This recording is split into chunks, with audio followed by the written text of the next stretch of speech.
Larry Munson again up in the press box in Jacksonville at the Alltel Stadium. And some people would glance up at the sky probably and say, what a marvelous day. But there is no hint of the fall here, and football used to be played in the fall. This is an extremely warm day, almost warmer than that. Humidity is going to be very high, and I would imagine that sometime late in the third quarter, perhaps, we're going to have a high rate of substitution going on. That is, if you have substitutes you trust that you can put in there. Florida is still Florida, regardless of all the stuff that's gone on down there in the last week now. This is a team that has two extremely tough and extremely close losses. One to Tennessee and one to LSU, or they would be nationally ranked very high, and we wouldn't be going through all the stuff that we are. But the constant conversation about Spurrier is still on. They did fire all the coaches. Any way you cut it, you can't change that. Whether that was right or that was wrong, and we have all had an opinion, and a lot of people didn't think they should have done it that way. But here are the Gators ready to play out the string. They did not take an interim coordinator and make him a coach and just get rid of the head coach. They just blew the whole bunch out. Now that's going to upset some of the players because players get extremely close to the assistant coaches, to the position coaches, to the guy that they always work with from the moment that they walk into that university. You don't know how they'll react today, and they could come out just like wild men. That has happened in the history of college football, as they want to defend their coach and show the fans that they are not as bad as what everybody's been making them out to be. But you just don't know how that's going to go. Of course, the ghost of Spurrier is kind of hanging around, and everything that you say anyway, everything that you hint at or wonder about, or the changes, or the depth, or this weather today, Spurrier's name is there.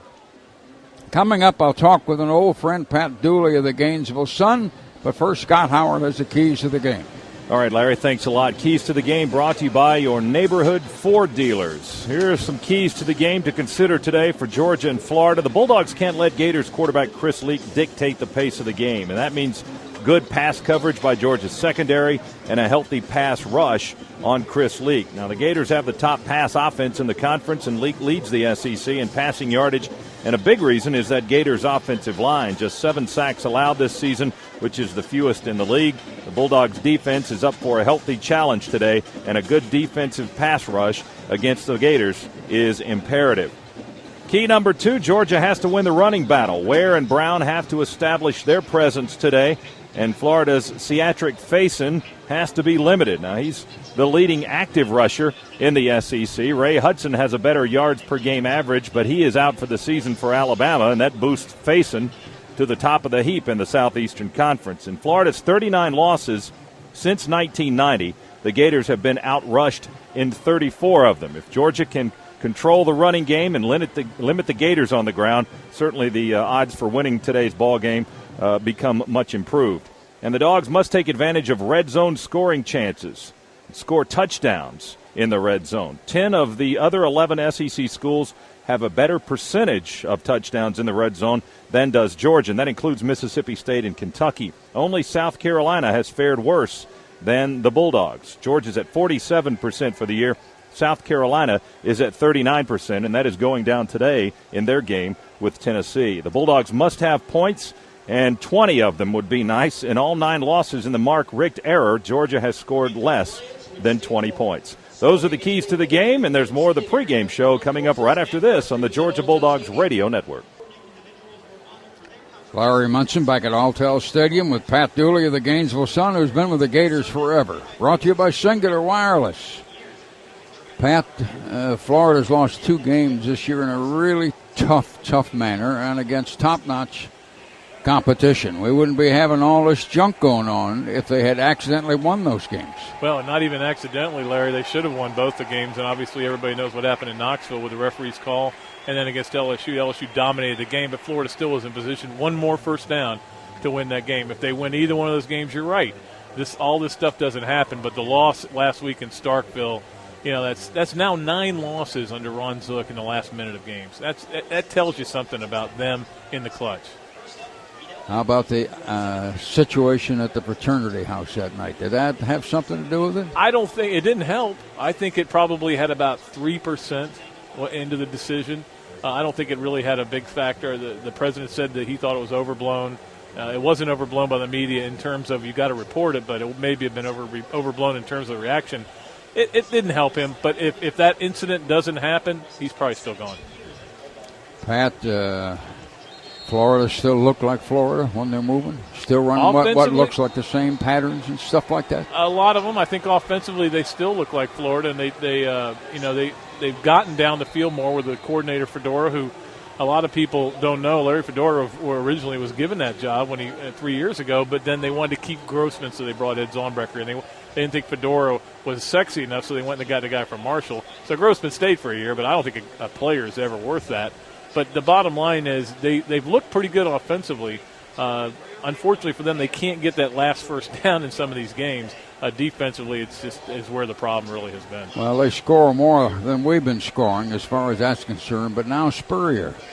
Why would he come back and take a chance, get a bad mark or something? That's a great question, Larry, and I think that's something that he's weighing too. And again, the administration of the University of Florida has not committed to that at all. And anybody who thinks that's a done deal, it's not. It's not even close to being a done deal. But I think for Steve, every one of these losses hurts him. He's a Gator through and through. I think that's part of it. I think part of it is he loved a lot of the things that went on at Florida, his lifestyle, the golf and stuff like that. His competitive juices are going again. A lot of people talk about different jobs, but that's the one that fits him the best. Now, personally, me, I don't know that I'd want to go back to a place where I'd been so successful and take a chance on screwing it up. No. But I think maybe he does. In fact, I know he does at least want the job. He's going to want it under a certain amount of circumstances, and it's not going to happen soon. Why didn't they take one of the coordinators and make him an interim head coach and let the assistant stay? Well, I think what you had there more than anything was an offensive coordinator who'd been on the job 7 games and a defensive coordinator who was under as much fire, if not more, than Ron Zook. I don't think this defense is Charlie Strong's fault. I think he wants to play a different kind of defense, and he's being over. Ron Zook is saying, look, we're going to do it my way instead of your way, and I think it's a shame for Charlie Strong, but the impression is out there that he's doing a poor job this year, and I think that's why that didn't happen. Recruiting has gone well, hasn't it? Zook had a couple of good classes. He's had 2 great classes, and the word is he was about to have the number 1 class in America. They already had a bunch of commitments. They were leading on the number 1 player in the country, and we'll see how that affects. It's going to depend. We did a story, and I'm sure everybody's done it, on the recruits and how they're saying, well, now that Zook's gone, I had built a relation with him. I'm going to reconsider Florida. Well, yeah, until the next coach is announced, and then you'll meet him, and we'll see what happens. The fan base really that angry at the whole thing? Zook did not have a lot of support? I will say this, Larry. They are angry. Every one of them is angry about something. Either they're angry that they haven't already named Spurrier, or they're angry that they're considering Spurrier, or they're angry at Zook, or they're angry at Jeremy Foley for when he did it. There's a lot of angry Gators out there. But the support for Zook, he had his core supporters, he had his core detractors that weren't going to change. Everybody else kind of went back and forth until this year, and this loss to Mississippi State. We didn't make up the numbers on them going in. They were awful going into that game. What's the best football team you think you've seen live so far this year? Boy, I tell you what, it may be this one right here, because I've seen Tennessee, and I know that the Vols are going to end up probably winning the East, because obviously that win today is pretty much going to eliminate Georgia. I got Kentucky and Vandy left. But I'm looking forward to watching these guys live because I really think they have a better team than Tennessee. They had the one hiccup with the Vols, and it could cost them. But I'm not that impressed with Tennessee. They're finding a way to win with maybe not as good of players, and you got to give them credit for that. But I still think this is the best team in the conference. And again, I haven't seen Auburn. So many people figure that the first 10 minutes today could be awfully big. Florida might come really roaring out of the gate. They may well, Larry. My gut feeling is they're going to come roaring, and the first thing that goes wrong, they're going to go backwards, because these guys are mentally and physically spent. They've already been through 4 hurricanes, 1 game getting postponed, time changes on 3 different games that they thought were going to be played at a certain time, a terrible call in Knoxville that cost them a game, 3 debilitating losses, and their coach getting fired. That's what they've had to deal with mentally. Physically, this is their 8th straight Saturday of playing football, and not many teams have to go through that during a season. Pat, we got to go down the field for a minute, and Lauren Smith. Lauren, where are you?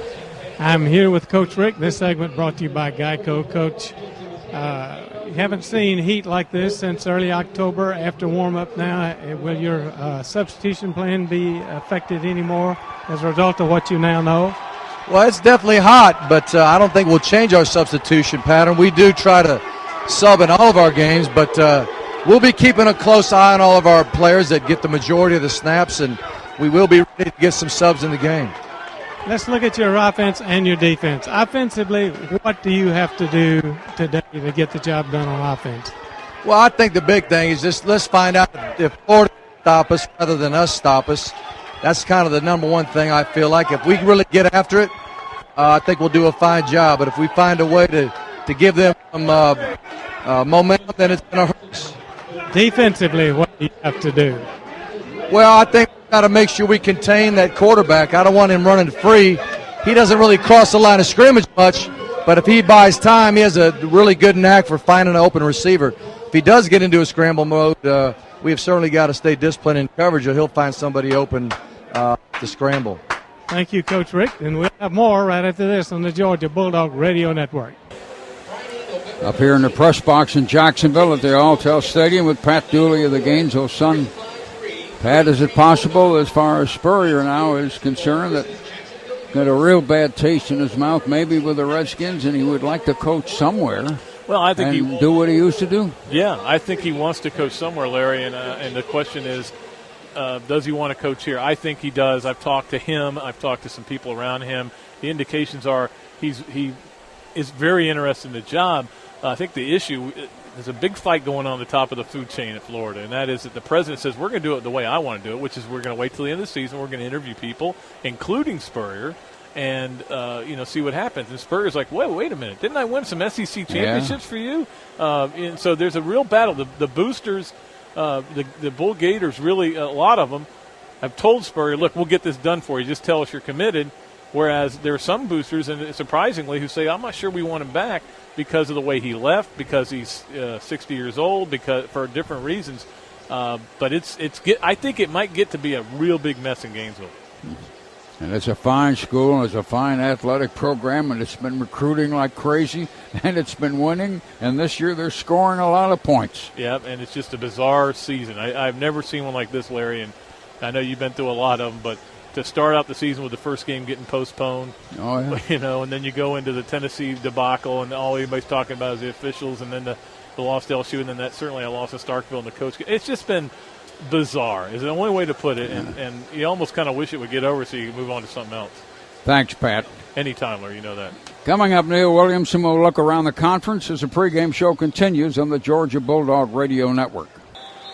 Hi, this is Neil Williamson upstairs with you now at Alltel Stadium. Time to check action from around the SEC, and your look around the conference is sponsored by Centricon. South Carolina and Tennessee, the Vols are leading now 29-15. South Carolina just scored on a TD pass. I didn't see who caught the pass. The extra point was converted.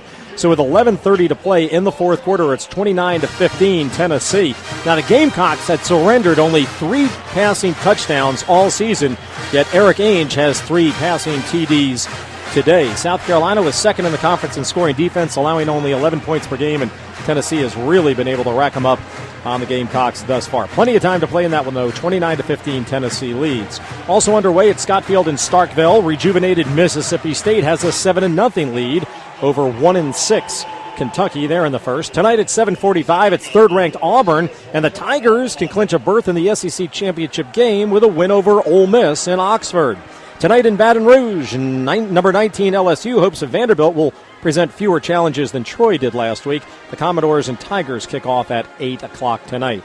Alabama takes this week off. So does Arkansas. That's a look around the SEC today. We're going to come back and give you scores from around the nation, get you up to date on number 2 Oklahoma, which is in a dogfight with 20th-ranked Oklahoma State in Stillwater. Plus, Scott Howard will have starting lineups, and then it's the play-by-play of Georgia against Florida. From right here in Jacksonville, Larry Munson's play-by-play is coming up. This is the Georgia Bulldogs Radio Network.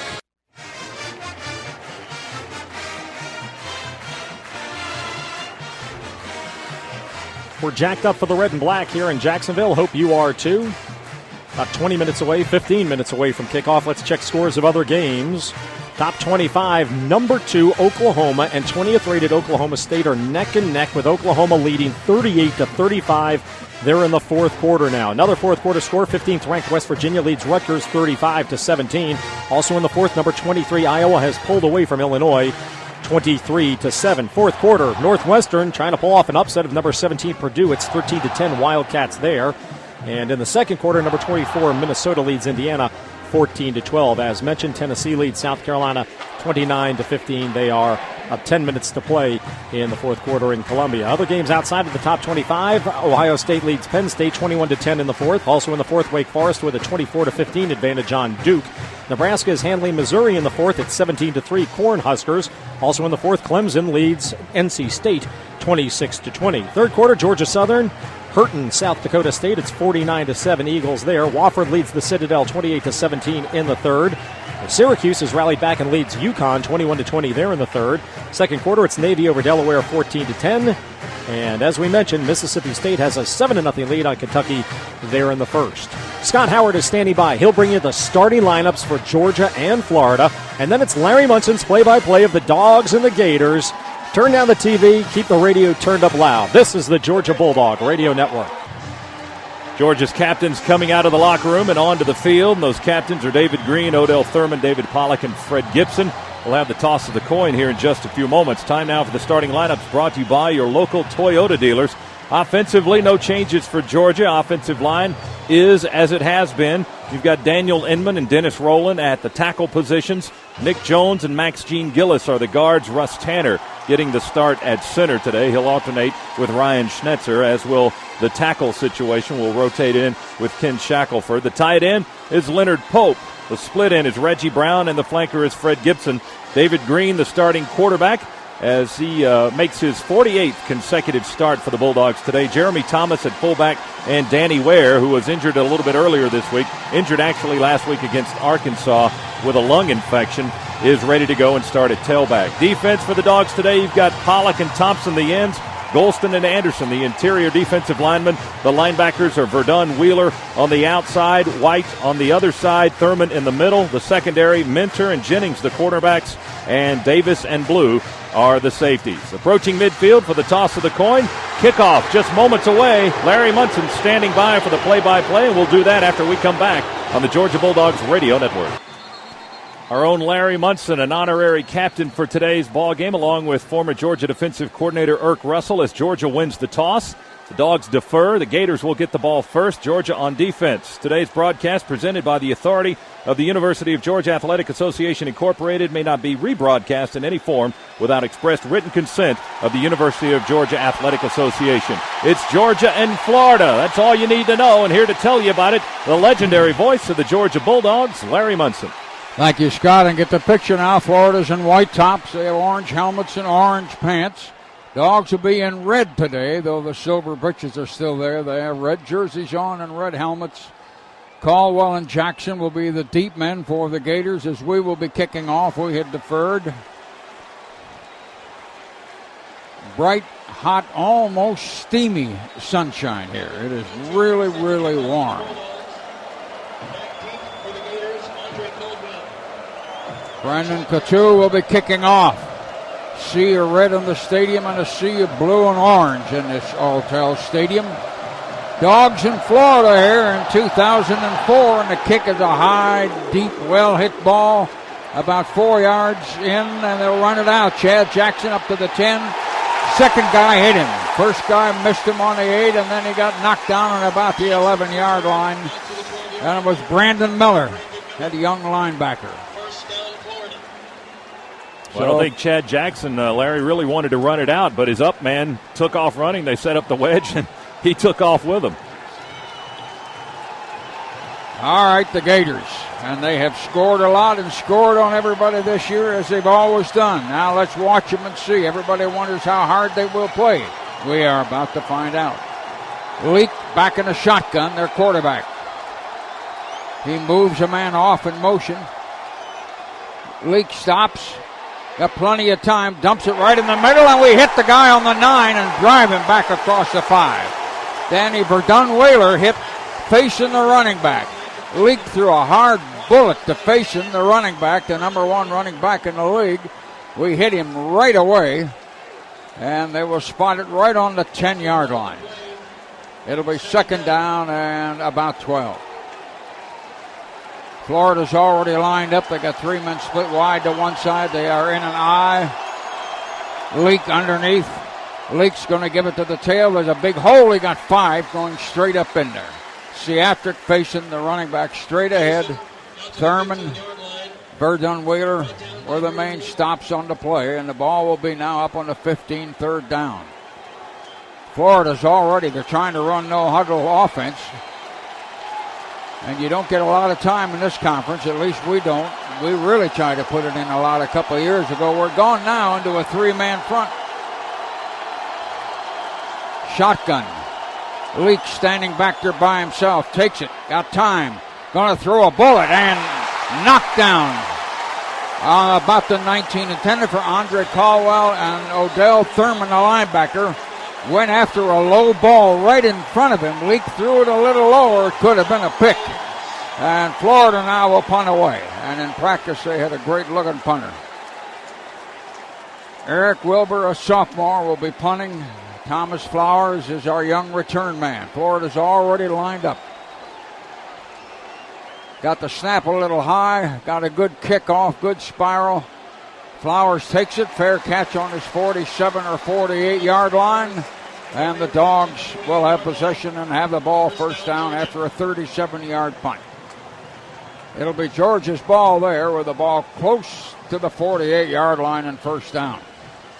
Well, that's a good start for the Bulldogs. 3 and out on defense, and Georgia's defense didn't give up anything to Florida that time. The first play kind of set the tone, and now the Dogs with excellent field position.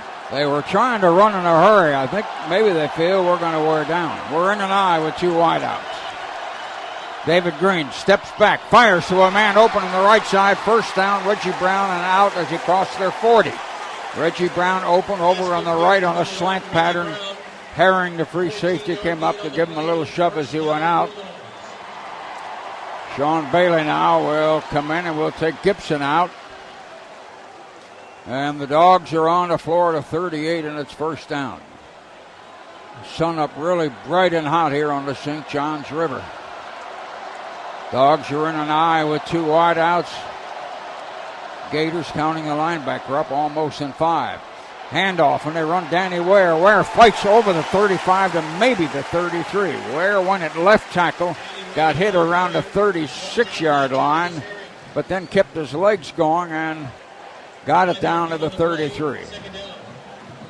And now Thomas Brown has come in. Jarvis Herring, the free safety, was a guy on the stop for the Gators. Dogs on the Florida 33, second down, 5.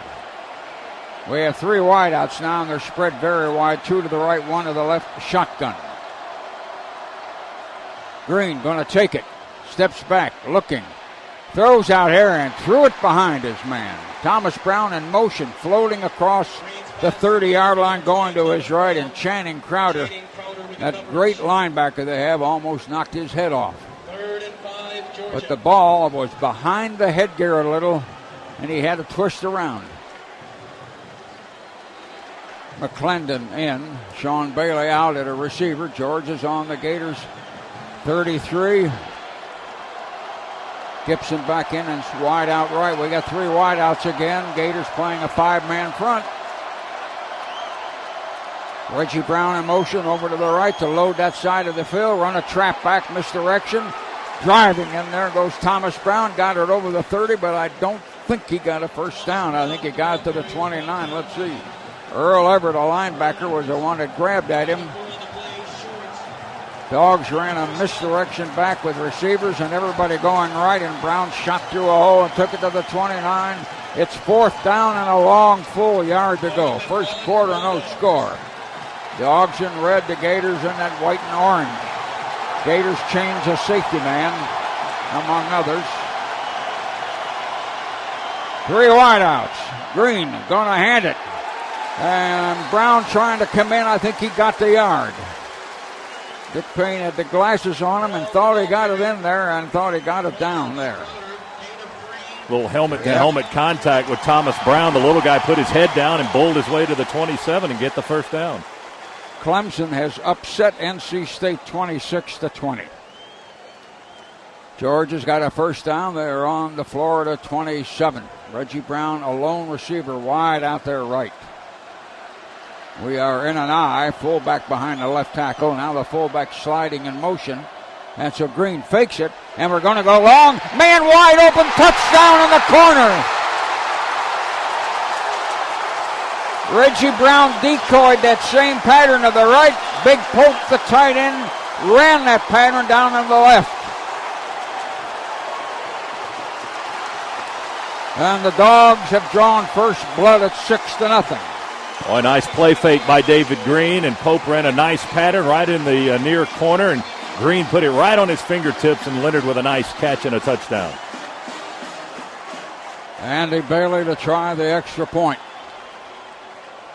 We set it down, and the kick is up, and the kick is good. And Georgia's got first blood, that's for sure. It's 7-0. Timeout, pause for these words on the Georgia Bulldog Radio Network. Georgia scores first, a 52-yard drive, 6 plays. David Green with his 65th career touchdown pass, this one for 27 yards to the sophomore from Americus, Leonard Pope, who had beaten the freshman Brandon Seiler handily for the touchdown. The Dogs 7-0 out in front. Now let's go down to the sidelines and Lauren Smith. Lauren? Well, Scott, that was an excellent drive, and it's a reflection of what Coach Rick told the team pregame, same as he told us on the pregame show. Let's see, offense, how well we can do when we don't stop ourselves. Now, that's got to give Georgia a lot of confidence, scoring in the red zone on that drive as they just did. And the Dogs will kick it off. Couture will be kicking off. Nebraska beat Missouri 24-3. Florida's got Caldwell and McCollum as the deep men. And we kick it deep again in the end zone, 8 or 9 yards again. They'll down it. A sophomore, Tremaine McCollum, a cornerback, was a guy back on that kick.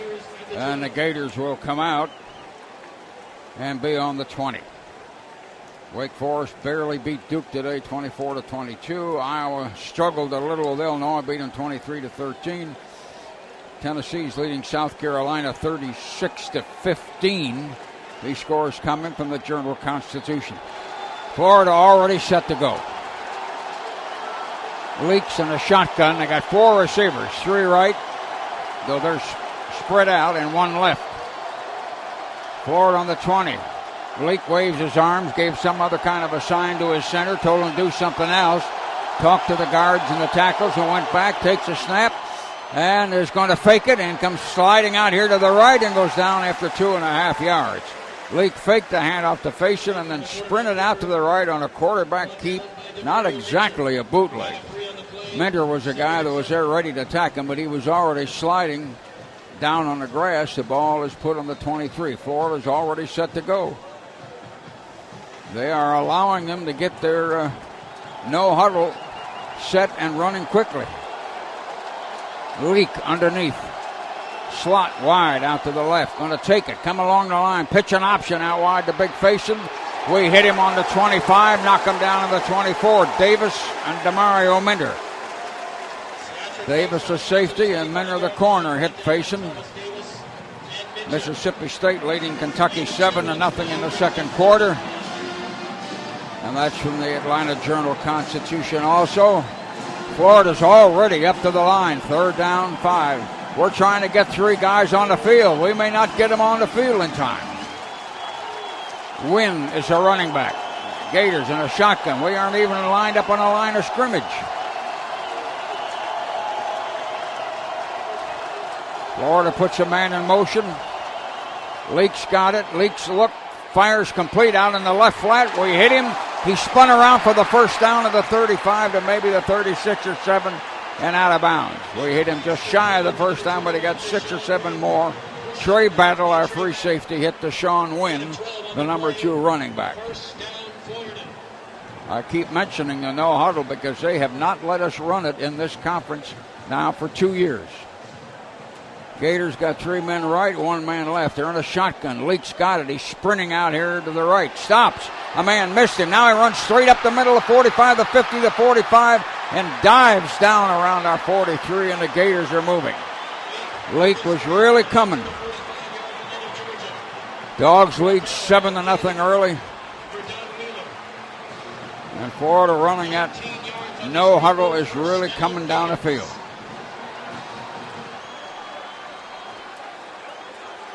Ball is marked on our 44.5. Gators shotgun. 4 receivers, 3 right and 1 left. Leak waking. Leak going to take it, stop and look, throw a little shovel pass right in front, and we knock him down there, only got a yard. Threw it to Faison, a little sidearm flip shovel pass right in front of him. Charles Johnson, that young freshman linebacker, hit him, freshman defensive end, actually. It'll be 2nd and 10. The ball just barely across the Georgia 45. We're leading 7-0. 2 bubble screens now. 3 men out left, 3 men right. They got 2 screens set. He throws over to the left. It is complete. And he broke off over the 35 to the 30. The receiver, Caldwell, took it down, first down, and got over the 30, I believe. He had a screen set on each side of the field. Swain, one of the men, Dale Dixon, a couple of linemen involved in that tackle, and Florida knocks on the door, and this is a long, good-looking drive by the Gators. They are on our 30. Leak talks to the center, shifts the running back around. He's gone back under the center. They're on our 30. Florida coming down the field. Leak back and forth to talk to the interior lineman. Going to take it now. Give it to Faison, who's got a hole, and he's got 7, 8, 9 yards. Had a hole at his right guard. Derek White got his feet out from under him, one of the young linebackers. Gators are biting off yardage in big chunks. Oklahoma has defeated Oklahoma State 38-35, and that's the final. Florida's on our 21-yard line, 2nd down a yard. Really knocking on that door. They got 3 men stacked out on the right this time only. Got the backs in an eye. We were in a 4-5. Bleak throws out to that screen, and we're going to knock that screen down there, but he broke off. And Cornelius wide out to the left of the 15 to the 10 to the 5, and is going to score. They threw a screen out to the right, and then he sprinted wide back to the left. And the Gators made that screen work on us again, and they've done that for 2-3 years in a row. Well, there were some bad tackling efforts on that series by Georgia's defense on that play right there, and on a couple of those wide throws to the far side of the field. Dogs are going to have to tackle a lot better than that. So it's 7-6, and the try for the extra point by Matt Leach. We're still in the first quarter, and the kick is up in there. The kick is good, and the Dogs in Florida are all tied up 7-7. Timeout. Pause for these words on the Georgia Bulldog Radio Network. Only one place to listen in on Coach Mark Richt's press conference and get all the Munson highlights. That's after the game on the Expanded Locker Room Show right here on the Bulldogs Radio Network. That touchdown run by Florida's Cornelius has been ruled a lateral, so a 21-yard touchdown run by Jamal Cornelius, and bad tackling by Georgia, but the Gators go 80 yards in 8 plays and tie it up at 7 apiece. And they were really moving coming down that field. Set that screen up to the right, and a guy lunged at the guy with the ball immediately and missed him, and then he shot across the field to the left. 7-7 tie. Gators with a straight-ahead kicker. An old-fashioned kicker. High, deep, end over end. Going to drop down inside of the 5 to the 4-yard line. Tyson Browning in deep trouble. And pulled down around the 12. Browning got 2 or 3 quick steps and was trying to go to the right, and we couldn't open any kind of a seam, and then he couldn't pull his leg away.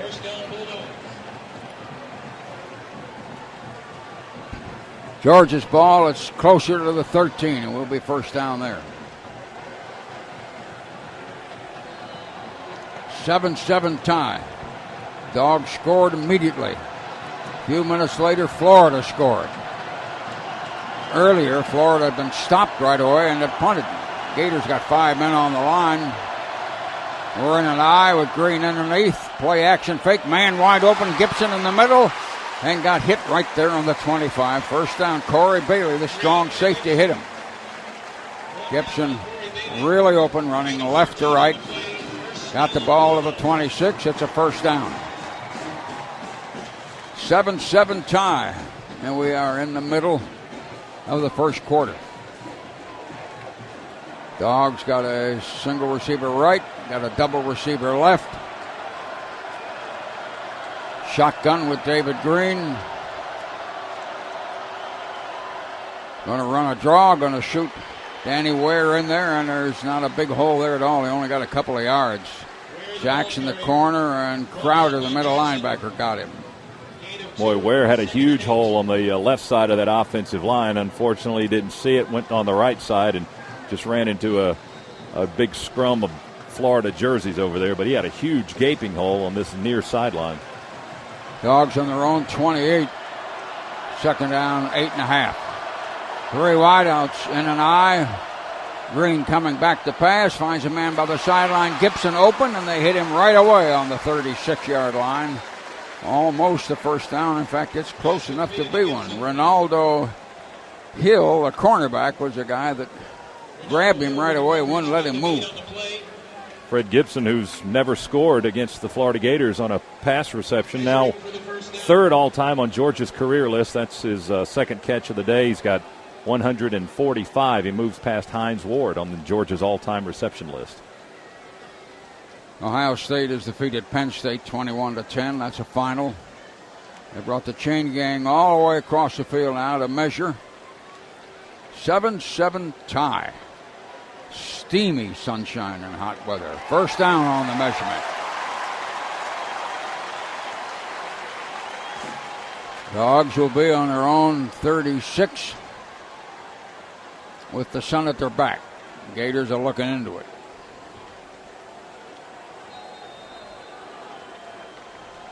Georgia breaks out of the huddle, and a slot goes out to the right. Reggie Brown comes out on this side to the left all by himself. We are in a shotgun. David Green acts like he's changing something. Now he's back in a shotgun again.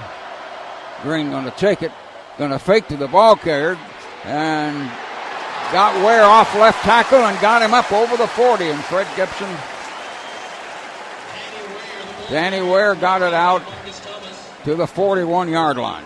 5-yard gain on the play, 2nd and 5. Gain was 5. Channing Crowder, the linebacker, on the stop. They'll be calling his name a lot today. He's the leading tackler in the conference. He was, what, he have 18 last year against the Bulldogs as a freshman? 2nd and 5. 2 wideouts. We are in an eye. Handoff. Give it to him again. Ware with a couple blockers to the 45, edging toward the left sideline. A yard shy. And again, Crowder, that middle linebacker, who's out of Atlanta, Georgia, by the way. Dogs in red. The Gators are in that white and that orange. We got 2 fullbacks in there right now. Des Williams and Jeremy Thomas both. Georgia's on their own 45. 3rd down in the yard. Reggie Brown, a lone receiver right. We're in a power eye setup. Florida's got everybody up close. So we give it to the fullback who drove in there, and it's going to be close. Des Williams went hard in there at left guard. From up above, it's either an inch over or an inch under. It's going to be a tight thing. Close to the first down. Officials are looking at it. I think the spot's going to be short. Yeah, they're going to have to measure. I think it's going to be short by about the length of the football, maybe even less than that. Yeah. Florida had 4 guys sliding up to the line where they had a 5-man line. They had virtually 9 packed in there just as the snap came. It's not a first down. It's going to be 6-7 inches shy. Lauren, what do you got? There, that had to be about as bad a spot as I've seen in a long time. I thought he had it made, and our team did too. Well, Dogs are going to go for it. Big play here if you don't make this. It's 7-7, and already on 4th down, we're going to gamble out on our 46. Front nose of the football is 1.5 inches shy of the 46. We're in a power eye thing. Again, Reggie Brown's out to the right side. Florida with 5 there and 4 ready to come up. And we pitch it down. We got a little Thomas Brown out to the right for 5, for 10, for 15, maybe 20 and out of bounds. Thomas Brown came in and they ran option and pitched it to him. Corey Bailey, the strong safety, made the stop. And we have a big first down on the Florida 35. How's that for a play? You got the speed of Thomas Brown and just totally unprotected over there. One-on-one with the defender, and he beat him to the corner and got it into Florida territory. A huge fourth down conversion for Georgia. Gibson goes out to the right. Reggie Brown comes out to the left. We are in an I. First down on the Florida 35. It's a 7-7 tie. Green takes it, comes back, throws down the middle, a man wide open, and we are going to get a touchdown. That was Leonard Pope, the big tight end. He sensed it coming as he was still running out around a 10, really reaching for a football that was coming at him. We shot a tight end wide open down the middle, and this thing is right now looking like it's going to be 44-41. Boy, Pope, he got in the air at the 3-yard line. He wasn't going to be denied with a full head of steam at 6'7". He was across that goal line. 13-7. Andy Bailey to try the extra point. Set it down. The kick is up, and the kick is good, and the lead now is 14-7. Timeout. Pause for these words on the Georgia Bulldog Radio Network.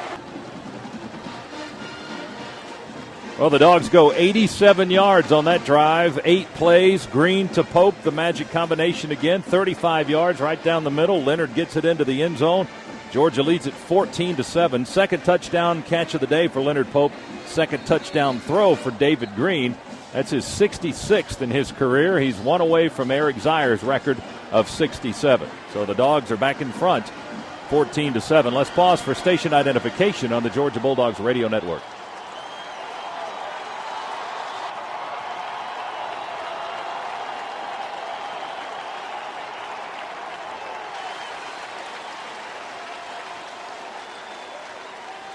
So Couture will kick off again for the Dogs.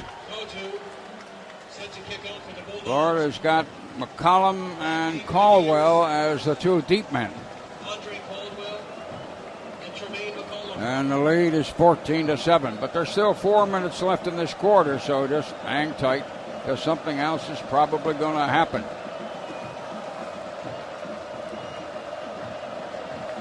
Dogs waiting to kick off again. They get the go-ahead now.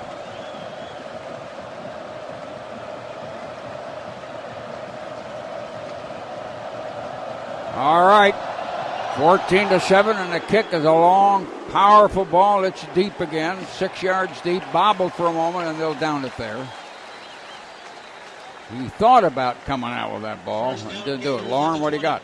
Larry, you got great intensity among the Georgia players on this sideline. They really are into the game. Now, that offensive touchdown gives Georgia some momentum, and what they've got to do is keep the defense, the Georgia defense, off the field. I'm sure Florida's running that no huddle or hurry-up offense to try to make it a disadvantage for the Georgia defense. Florida's first down on their own 20, have 2 wideouts. Deshaun Wynn is a running back. He's the one-man back. Quarterback Leak underneath. We're into what amounts to a 5-man line, not quite. And he's going to fake. Leak back to pass. Going to throw it 100 yards down the right side long. And it'll be incomplete down on our 33. Jackson went up for it, so did Tim Jennings. They decided to take a shot at our corner down the right side. And people have been doing that all year. He actually virtually wound up to get that ball up in the air and get enough length on it and enough air underneath it. Yeah, that looked a lot more like a Hail Mary attempt because it got too high. It hung in the air too long. It didn't lead his receiver. Florida 3 wideouts now. Leak underneath. Their second down on the 20. Leak took a long count. Gives it to the running back. Big hole at the left tackle who drove for the first down. Thomas Davis had to stop him. Deshaun Wynn, a 228-pound sophomore, had a hole at his left tackle and just blew up in there and got about 10.5 or 11 yards. First down, Gators. Colorado 7, Texas nothing in the first. Michigan State 7, Michigan nothing in the first. Maryland 3, Florida State nothing in the first. Those scores are from the Atlanta Journal-Constitution. Florida first down. They're on their own 31. Leak with a long count underneath. Fakes, bootlegs out here to the right, stops, fires a pass wide open. We hit him right away up on the 38, but they got about 7 yards. He hit Small, a wide receiver. Thomas Davis hit him right away. Gators are moving again. We've moved it twice. They're trying to move it for their second time. It's 14-7. You don't know how many points these two guys might put on each other today. Gators are on a 37. They've got to go to the 41 for a first down. It's second down and 4. Shotgun. Leak takes it. Fakes. Stops. Dumps one out here to the right and overthrew everybody. And the receiver and one of our defensive backs were shoving on each other. Mentor in the vicinity of the 40-yard line over by our bench. Incomplete. Third down now. Dogs have already gambled on a fourth down play. Florida's on the 37. Pollock asks the crowd from Georgia to make some noise for our defense. Florida's 3rd and 4. 3 men out to the left, but they're in close. Leak in a shotgun. Leak takes his time. His center's pointing at the defense. Leak backing up, looking. We're chasing him to the sideline. He's running the 25 to the 30. Threw it back on the field, complete around the 40. And the Gators are going to be down to our 46 and a first down. Greg Blue had to get Chad Jackson the flanker. Leak went over to the right sideline. We had a lot of guys coming on him and then dumped that ball back out in the middle of the field. And Florida's got another first down, and they are coming down the field again. Florida up to the line. 3 receivers up, but one of them's in closer to the line. Snap goes to the running back, and then they reverse, and they bring the flanker back, who's going to throw a long pass, and he missed the touchdown on our 15 by throwing it too far. Lake was a guy who wound up as a receiver. Trey Battle was chasing him. Andre Caldwell, the flanker, was the one who threw the ball. They had a reverse flanker pass that time. Ball back out on the 45. At this moment, from up here, it looks like nobody will stop anybody today. Tennessee 43, South Carolina 29 late in the ballgame. Florida 2nd and 10. They're on the 45. We're leading 14-7 late in the quarter. Leak is back there in the shotgun, and we got a call for what? Let's see. Georgia called a timeout. Dogs have called time here, so do we. Timeout. Take a quick SEC timeout on the Georgia Bulldog Radio Network. Well, it's a track meet here in Jacksonville this afternoon. The Dogs averaging 10 yards of play. Florida averaging 7 yards. Right now, the Bulldogs are up 14-7 as we send it down to the sidelines and Lauren Smith. Scott, though, on that first down play by Florida, the pass from Leak, you see how dangerous he really is. He is almost impossible to sack. He drops back 7 yards, the natural position. Then he'll drop back 5 more, and that's why if he comes inside and there's room sometimes, he can hurt you running the ball. But then if he's scrambling around back there, so hard to put on the ground, his receivers come back to him. So he's very dangerous in a broken field situation. Thomas Davis came out of the lineup after that last play, and I'm looking at him. He's seated down below. I know they put some wet towels around his head and stuff, and they're talking to him even now. Davis is not out there, and he's somebody you've got to have out there.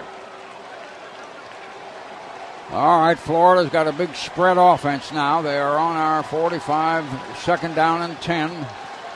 Only got 1:57 to go. Everybody's scoring in this first quarter. Florida's got 5 receivers. Shotgun with Leak on 2nd and 10. He runs up to the center, comes along the line of scrimmage talking to people, and then he goes back. 2nd down. Leak takes it, fires on a screen they set up over on the left. They got some blocking. They got 5 yards, 6 or 7 on it. Reggie Lewis, a wide receiver, hit by Odell Thurman real hard after he crossed our 40, but they got about 7. Man, they really throw those screens at us. Well, until we stop it. They got great speed. Until we stop it, they're going to keep doing it. And Odell Thurman kind of sent a message that time. He really nailed Reggie Lewis, but they still gained yards on the play. They are on our 38. Davis is back in the lineup. Florida's 3rd down, a short 3. Trying to drive again. They put a man in motion. And then they pitch it and run out to Deshaun Wynn coming wide. We're going to trap him on the sideline around the 40, and he couldn't get anything. He came wide. Odell Thurman was the first guy that hit Wynn. Lake kind of ran an option with him, but pitched it sidearm quickly and sent him out by himself wide out to the right side. And the Gators now should be 4th down and about 6 or so. Now they put it down on the 40. So the loss was 3. It'll be 4th and 5. And the Gators are just outside of our 40-yard line. And they are talking on the sidelines over there. Let's take a quick SEC timeout on the Georgia Bulldog Radio Network. Finally found out why the timeout came. The running back, Deshaun Wynn, was down and was over here in our bench where he was down. And they just now took him off the field over on the other side. Gators are going in a punting situation with Eric Wilbur on 4th and 5 on our 40. We have Flowers as a deep man on our 10. 14-7, we're still leading, and it's very late in the first quarter. Long count here. They are really waiting. Still a long count. Apparently want to get a deliberate 5-yard penalty, give them a little more room to kick. That's what they're going to do. They deliberately took a 5-yarder delay a game thing. 36 seconds left. Delay a game, number 10, offense, 5 yards, 4th down. So it's 4th and 10, and the Gators still in a punting situation on our 45. 14-7. That sun is still steaming on that field. The snap and the kick, high spiral. Flowers needs to get away from that. He does. It hits on the 8-yard line and it went in the end zone on one big bounce. So we'll take the ball on our own 20 with a 14-7 lead. Only 20 seconds now left in the quarter. Look at these total yards already, Larry. 139 for Georgia on 14 plays, 123 for Florida on 19 plays. David Green off to a terrific start again. 5 out of 6 for 97 yards already. 2 touchdown passes, both of them going to Leonard Pope. The Bulldogs are 0 for 2 on 3rd down. Going back 2 years, they're 1 for their last 27 on 3rd down against the Gators. We line up on the 20 with 2 wideouts, 1 on each side. We fake it to the tail, complete to Gibson right down the middle, and we got about 14 yards. Corey Bailey, the strong safety, hit him. That might be the last play of the quarter. I don't know. Fred caught a ball up on the 34-yard line where it's a 1st down. Gibson up in the air high on that one. Ball just shy of the 34. It's 1st down there. And the clock is going to run out, and that's the end of the first quarter. Georgia 14, Florida 7. Pause for a timeout on the Georgia Bulldog Radio Network. 84,000 or so here in Jacksonville watching Georgia and Florida. The Bulldogs with a 14-7 lead as we go to the second quarter. And this game summary brought to you by Regions Bank, proud sponsor of the Georgia Bulldogs. David Green and Leonard Pope have hooked up twice for lengthy touchdown passes, 27 yards and 35 yards to give Georgia its 14 points. The Gators have an 80-yard drive and a lateral to Cornelius, Jamel Cornelius on a 21-yard run. That had tied the game in the first quarter, and then the Dogs took the lead on that second touchdown throw to Pope. But the yardage figures are mounting for both teams. And we go to the second quarter now with the Dogs up by a touchdown and hanging on to the football. We will be on our 34 and we'll be first down, and now we're going into the sun, and that is a factor today. We will be 1st and 10 and trying to move, and we have been moving. It's 14-7. 3 wide out, shotgun. Gartrell is a new receiver out in there, along with McClendon and Bailey. Green, shotgun. Going to hand it to the running back, Brown, who cuts by one man but got hit on the 35 as he tried to come out to the right. He couldn't. Brandon Seiler, the freshman linebacker, played him well. He came to the right corner quickly and wanted to cut inside of the end. It was partially blocked and couldn't do it. And got on the play, give him 2. He got it up to the 36, almost to 36, 2nd down and 8. And now Gibson and Brown have come back in as the receivers. Dogs on their own 36, 2nd and 8, second quarter. We're leading 14-7. We run a man in motion. The snap to Green. They're coming on him. We throw a screen, and it is complete down the right sideline. And Thomas Brown is shoved out up around a 45. Might be first down. Morant, the end, and Bailey, the strong safety, helping shove him out. Green retreated. They blitzed the man in the middle right at him, and Green had to lob a pass over 3 or 4 guys to get the screen in there. Earl Everett, a linebacker, blew up the middle and was really going to get a shot at Green. Danny Ware is now back into the tailback. Dogs got a first down across their 45. 3 wideouts. Green is in a shotgun. 14-7, second quarter. Snap to Green. Green looks over to the far side. Dropped. Had him open. And that was a running back, Ware, who was out there wide in that left flat.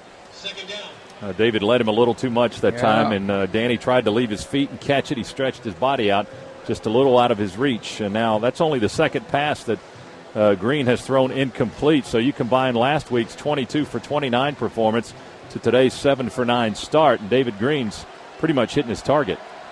2nd and 10. Dogs put a slot very wide, way out across on the left, and one man in close on the right. Go back into a shotgun formation again, and Green, as we try to run a trap, and we do, and fighting his way is Danny Ware, coming up to maybe the 49. Danny had a trap in a hole. He went into that right guard and kept, for a while, some guy was holding him on the line of scrimmage. He got his legs away and got 4 yards out of it. McDonald, the nose guard, the man hanging on. Corey Bailey, the strong safety, hit him. We're 3rd down now. We are on our 49, 3rd and 6. It's a long 6. Georgia 3 wideouts again on 3rd down. The ball near the 50. Snap. Going to run a hole in the middle, and here comes Danny Ware all the way over their 40 down to their 37. Ran a draw up in the middle, and Danny Ware got a big run on the play. Got about 12 or 13 yards. Stephen Harris, the defensive end, had to knock him down. And we have got a first down on the Florida 37. Dogs lead 14-7. We are very early in the second quarter.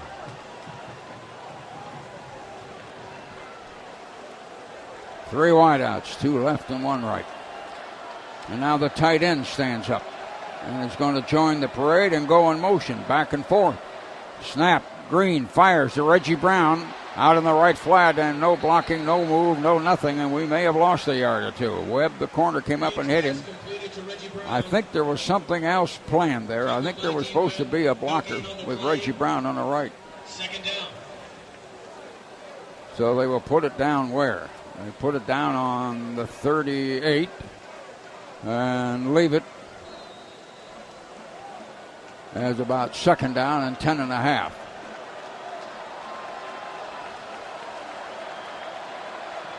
Dogs in an eye. Green's under the center on second down. Green's going to hand it off. There's a hole at right tackle. And coming outside, here comes Danny Ware down over the 25, the 20, the 15, and out of bounds down around 11. Danny Ware really going. Herring, the safety, Bailey, the safety, both had to get him with an angle. Ware did a good job of seeing the hole. He changed directions at the line of scrimmage. It was designed to go to the left. He cut back to the right up on a hash and then broke to the outside and is down close to the 10-yard line. Dogs will be on Florida's 11.5. First down. Danny Ware was really moving. A little longer of a huddle this time. We break 2 men out left, and that's Gibson and Reggie Brown. Got to hurry. 3 on the clock. And now we call time. We couldn't get set in time, so we had to save ourselves the penalty and call time. Timeout. Pause for these words on the Georgia Bulldog Radio Network. 84,753, new Alltel Stadium record here in Jacksonville today as the Bulldogs lead Florida 21-7 with 12 minutes to go in the second quarter. Dogs go 80 yards in 10 plays. Thomas Brown with touchdown number 4 on the season, a 6-yard run. And let's go down to the sidelines and Lauren Smith. Lauren? Scott, when the team comes off the field after a touchdown, every coach is with his position players, coaching hard. Neil Calloway spoke to every lineman, what's happening with your guy? He asked each one of them what's taking place with the Florida defensive front.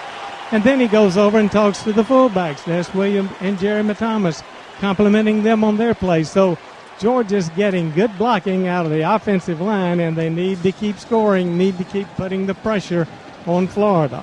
Florida's got Caldwell and McCollum as the 2 deep men. We are kicking facing at Sun now, Brandon Coutu. 21-7, 12 minutes left in the half. I wonder what the score will be at the end of the half. And we hit a ball very high. Going to come about a yard in the end zone. They'll run it out. McCollum to the 10 to the 15. One man rolled him between the 15 and 20 on a dive on that grass. It's Kellen Johnson came in from the near side. Yeah. He's one of the gunners on the outside and just dove right in at his legs and made the stop. Kellen Johnson, the defensive back, a young freshman, just threw his body. So the Gators will be on their 18. First down. See if they go to that screen again. They got 3 men wide, and they got the running back in motion. Yeah, they do. They flag down. They dump it to the screen. We tackle it on the 13. Small, a receiver caught it. The Dogs came around the blocker. Tim Jennings nailed him. Let's catch that flag on the play, however, and let's see. Florida lined up with that screen that's been just beating our ears in the last 2 years and immediately completed it. And I think we're going to decline an illegal shift penalty. At least the sign given was the illegal shift. Illegal shift against the offense, number 81. The penalty will be declined. Second down. Indiana 23, Minnesota 21 in the third quarter. The Journal-Constitution says Colorado 7, Texas nothing in the second quarter. Second down, about 14. For the Gators, they are back on their own 14. Shotgun. Leak takes it. Throws a shovel pass right up in the middle, complete to the 15. Here comes Faison of the 20-25. He might have close to a first down. They ran a real good play there. Yeah, they did. Georgia's pass rush was coming heavily from the outside. The inside was just all cleared out, and you got Ciatric Faison right up the middle. That's a pretty good play for the Gators there as they read the defense properly. White and Anderson at the defensive front were the men that grabbed him. We take 3 men out and put 3 men in. The ball is up on the 25. It's 3rd and 3 for Florida. 21-7, Dogs lead, but early in the second quarter, Georgia fans standing up here in this stadium. Leak goes and talks to everybody. No, that was his running back that time, Faison. Leak's back in that shotgun. He takes it and retreats. Fires a bullet, complete first down up on the 32. Watch the flag on the play. O.J. Small, the wide receiver, caught it. Catch that flag. Trey Battle on the stop. Penalty going to be on the Gators, I think. Got a hold call on the Gators. Florida has an unusual situation in their offensive line. On the starting five, they were all either 6'6" or 6'7". Just huge people.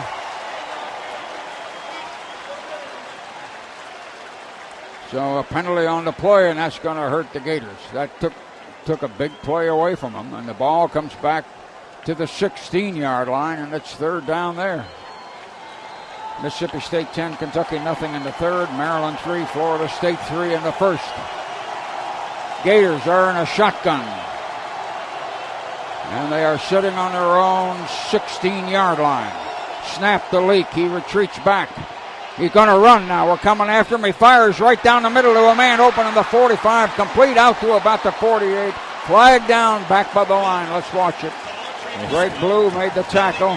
He hit Andre Caldwell running deep and hard, but a penalty may hurt the Gators again.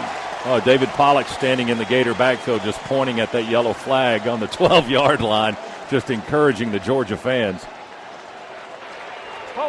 That's a second straight play that is taken away from Florida. And the Georgia fans are ecstatic and making a lot of noise. So this penalty was going to take them back to about the 9. And that'll be third and long here. Around, not quite around 20.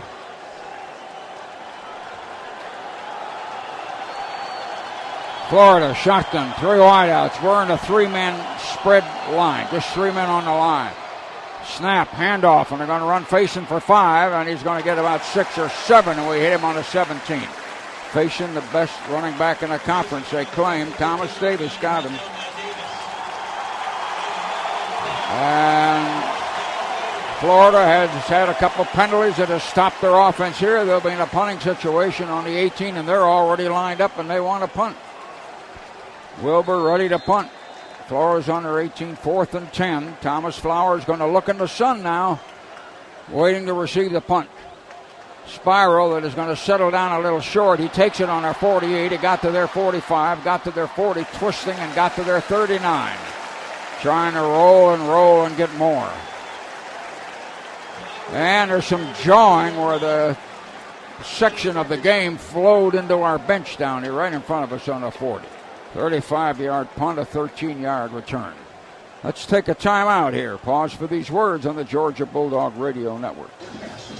Well, the Georgia Bulldogs are in prime field position right here as the Florida Gators picked up a penalty after that punt play. Thomas Flowers returned it 13 yards to the Florida 39. And then the most intimidating player on the Florida team, Eric Wilbur, their punter, got a personal foul. So tack on 15 more. And Georgia is down on the 24-yard line. A huge break for the Bulldogs. And let's go down to the sidelines and Lauren Smith. Lauren? Well, those kinds of things really give coaches gray hair. Now, Georgia has been working on not making penalties, push-ups, ups and downs during practice, extra laps, running early in the morning, and Coach Rick really zeroed in on no defensive, no mistakes, no penalties. And then when that jawing started, you saw Flowers just sit there and say nothing. Yeah, and Flowers had fought for 12, 13 yards on a return. And there was a penalty going on down the other end. We not only got the return, then the Gators took a tough penalty there. And this puts us in business. We are on to Florida 24. Instead of being out around the 45. 3 wideouts, 2 left, 1 right. We're in an I. Green underneath. Handed to the tailback, Danny Ware with a hole at left guard and took it down to maybe the 21 and got about 3 yards. Seiler hit him pretty hard, a young linebacker. Second quarter, we're leading 21-7 with 9 minutes left in the half. Georgia on Florida's 21-yard line. Second down, 7. We split 2 men out left, 1 man right. Got 1 running back standing by himself. Green underneath. Green going to give it to him. There's a hole right in the middle, and the Gators shut the hole. It got to maybe the 19, and they knocked him back. Seiler was the first guy, again, the linebacker, then 2 or 3 other white shirts to knock Danny Ware down. And the official hasn't put it down. Now he puts it down just shy of their 19. It'll be 3rd down now. And about 5.5. Dogs are knocking on that door again, trying to get more. 2 men wide left, 1 right. We're a shotgun with Green. Reggie Brown in motion, right to left. Green, and we run a misdirection, and we shoot Danny Ware for 5, 6, 7 yards. He took it down to about the 13. He's got himself a first down, I believe, by a full yard. We had a trap in the middle. Everett, the linebacker, and Bailey, the safety, pulled him down. Danny Ware had a hole, and they ran that draw in there. Well, the timing of that play was almost destroyed. A high snap by Schnetzer, the center. Green had to climb the ladder a little bit to get it, but they were okay as Ware got it between the hashes and got the first down. Dogs with a first down on Florida's 13-yard line. 3 wideouts again, 2 left and 1 right again. Nobody in motion this time. Green's in a shotgun. Green going to take it, going to give it to Danny Ware, who had a couple of blocks, fights his way down, maybe to the 6. He ran behind Dennis Rowland on that right side. Mincy, the defensive end, from behind. Seiler, the linebacker, from the side. They hit him on the 6, but the play moved about 7 yards. It's going to be 2nd down, make it 6, 2nd and 4. It's a short 4. Dogs on the 6, they got to go to the 3. 3 wideouts. It's closer to 2nd down than 3. Green's in a shotgun, talking with people. Now he steps back. He has to call time. He was running out of time. That's the last one for Georgia in the half. And there's still 6:58 to go in a half. And now we have used up our timeouts as far as the half is concerned. We're still there and got our foot in the door. Pause for a network SEC break on the Georgia Bulldog Radio Network. Danny Ware getting her done for the Dogs. Ware today, 11 carries, 78 yards.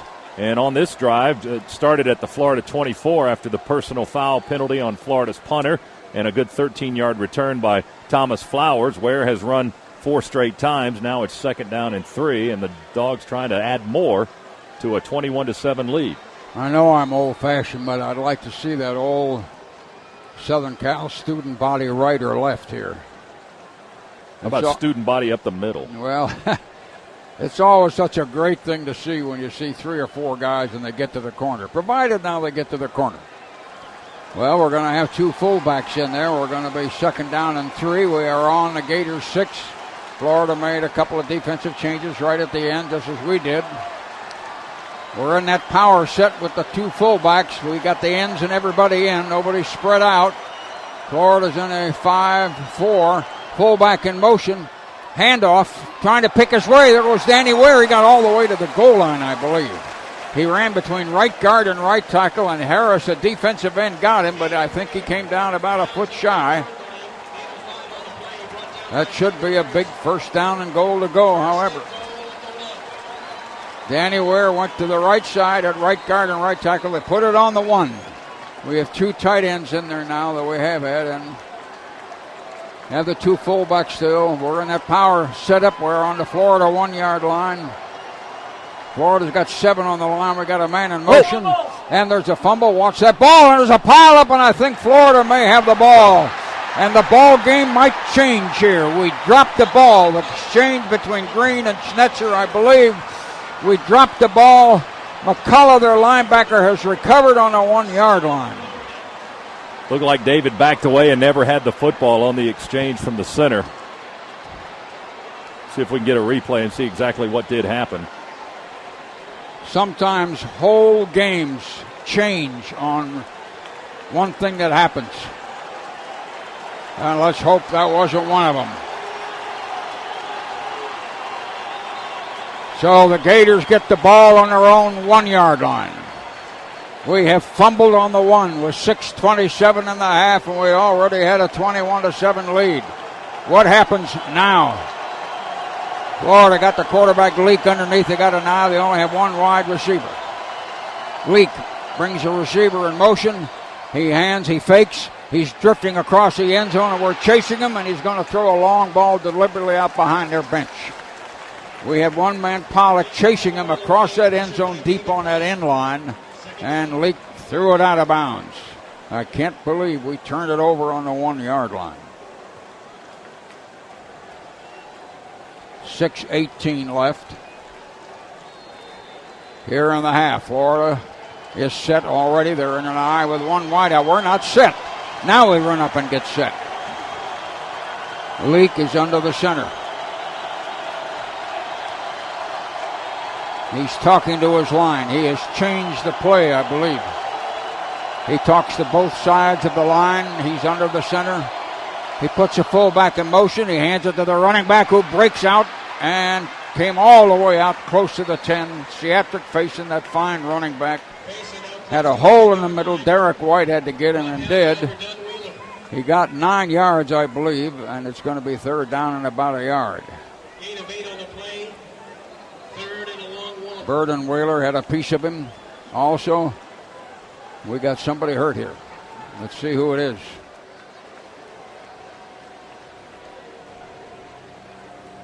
We got a man down on the 10-yard line. It's Thomas Davis, it looks like. Is it? If it is, that's the second time. Though the first time they kind of let him off. And Davis, I think, is down, lying on about the 9-yard line. Journal-Constitution says Maryland leads 6-3 in the second. Michigan State leads Michigan 14-7 in the second. Texas and Colorado are 7-7, and they are in the second.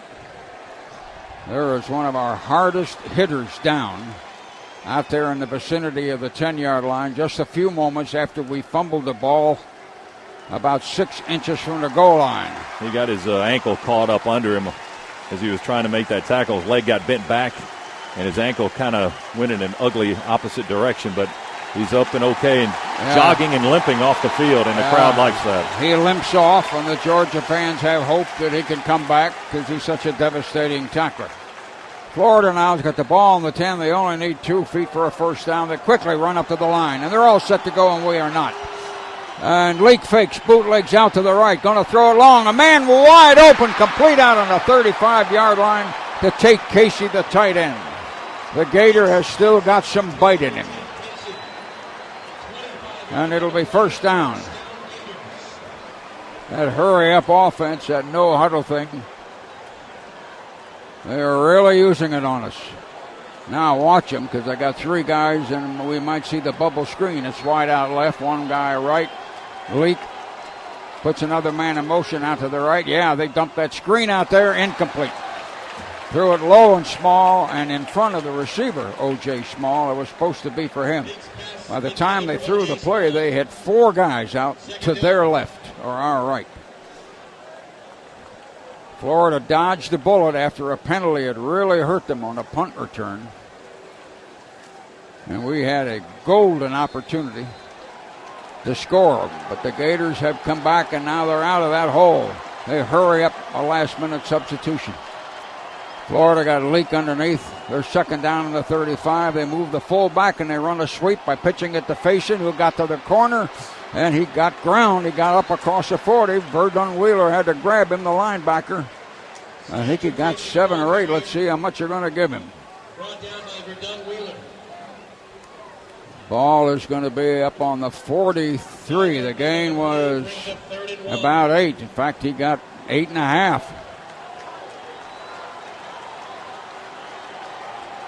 Florida trailing 21-7. They're up to the line with 3 wideouts. 2 left and 1 right. Leak underneath on third down. The Gators trying to march for the third time. Toss sweep to Faison.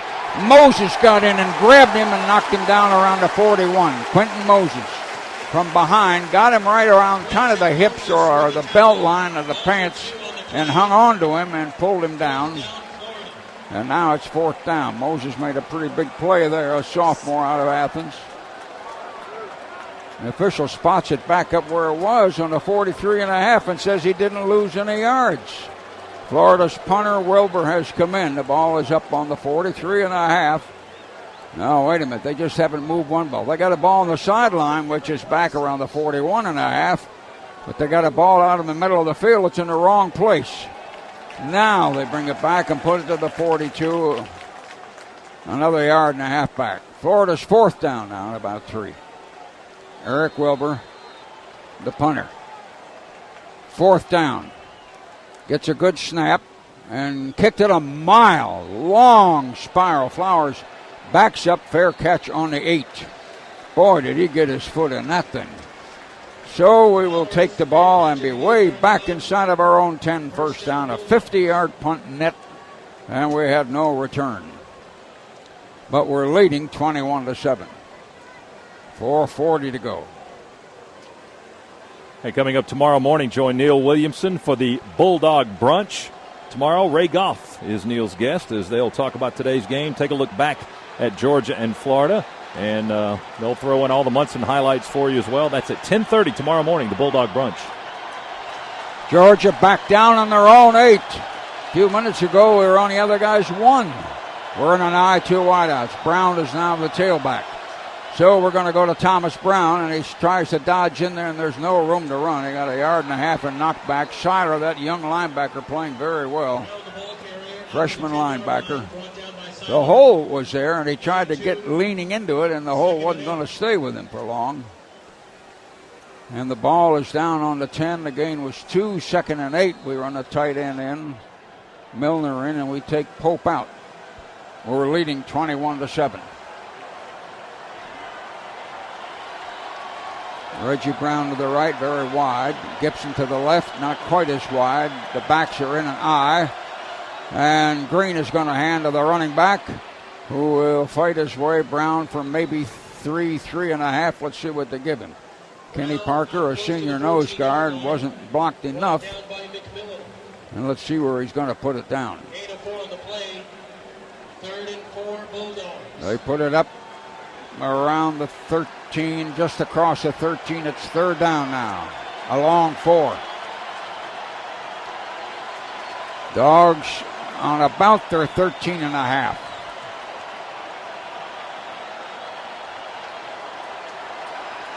Georgia with about 4.5 to go.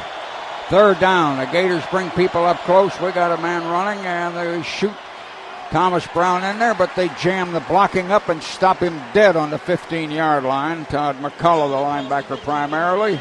The gain was a yard or a yard and a half. It's going to be 4th down. We're going to have to kick the ball away. We are getting a little late in the half. Dogs lead 21-7, and we are in a kicking situation. First punt of the half for Georgia. Gordon Ely Kelso with Brown as the receiving man, the deep man, waiting for the Gators. 4th down. We are on our own 16. 4th and about 2. Terashinsky talking to his lineman. Pushes one of the blockers. And the kick. Good spiral. Brown is backing up for Florida. Takes it on the 40 to the 45, and we got hit just shy of the 50-yard line. And the center, the snapper, Brian Jordan, got him. A 48-yard punt, a 9-yard return, and the Gators will have the ball. Good field position, 1st down. Lauren, what do you got?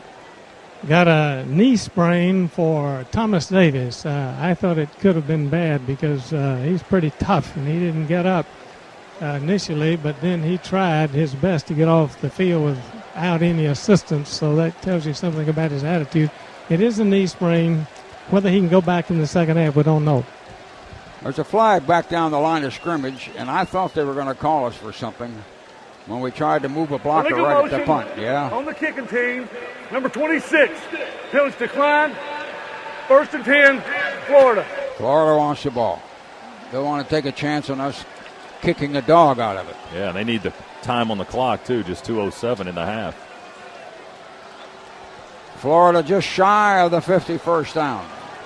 They'll turn the penalty down and put it in play. They go into a shotgun with 4 receivers. Gators are down by 14. He shifts the running back over to the other side of his body, and he goes up and talks to the center. He comes back. Leak going to take it.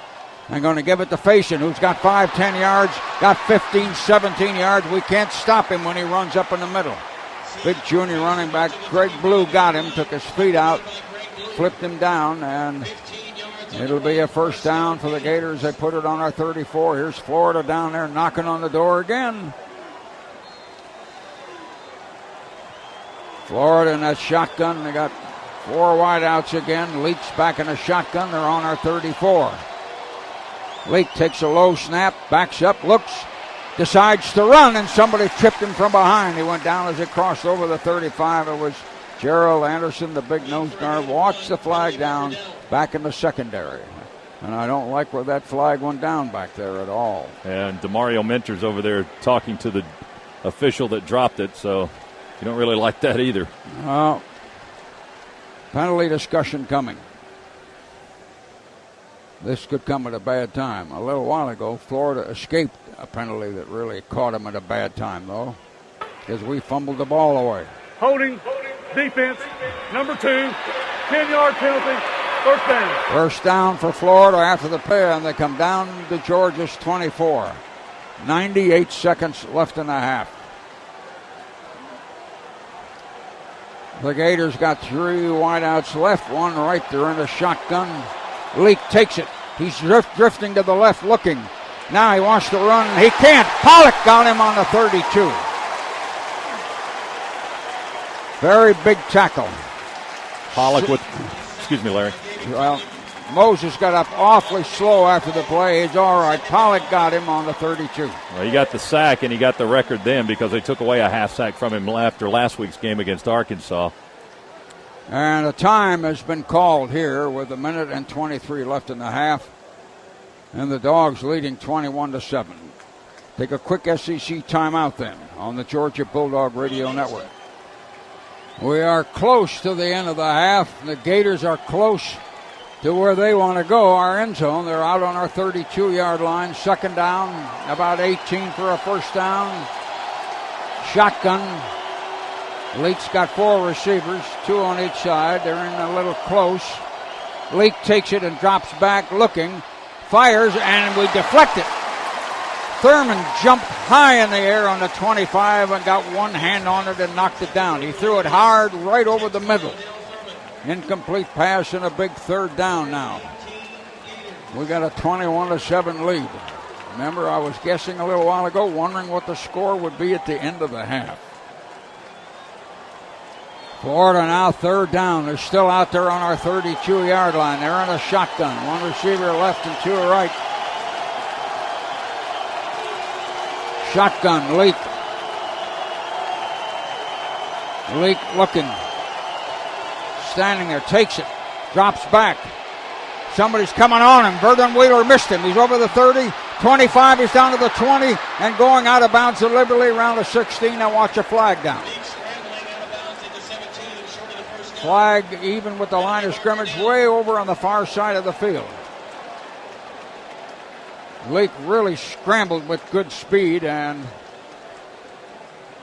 took the Gators down inside of our 20, and it's going to be a penalty on Florida, a motion penalty, I believe.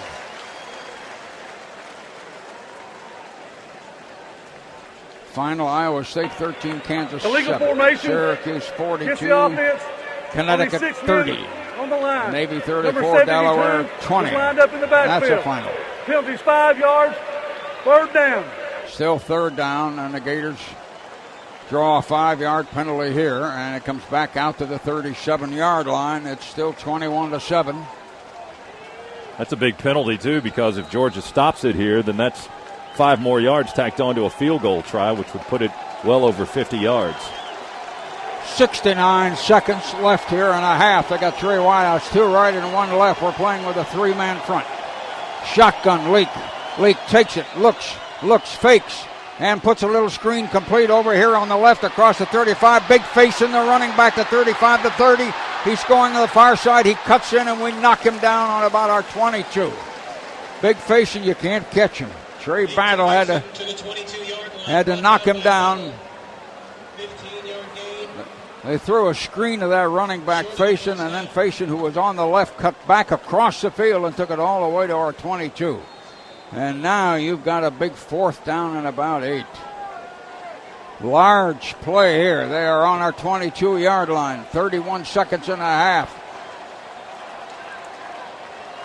Florida looking at our defensive setup, acting like they're going to go field goal, but let's see what they do. They haven't done it yet.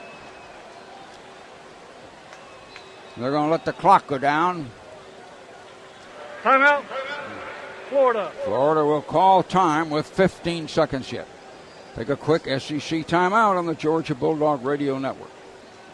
Well, this one's been just about even in the first half. If you look at the stat sheet, both teams with over 200 yards of total offense. Both teams have run 33 offensive plays to this point, and both teams have had the ball for approximately 15 minutes. There's 15 seconds still to go. Looks like the Gators are going to line up for a field goal, but Florida trailing by 2 touchdowns. They run up to the line quickly, and the holder, snapper, get ready real quick, but we drop quickly back into a 9-man line.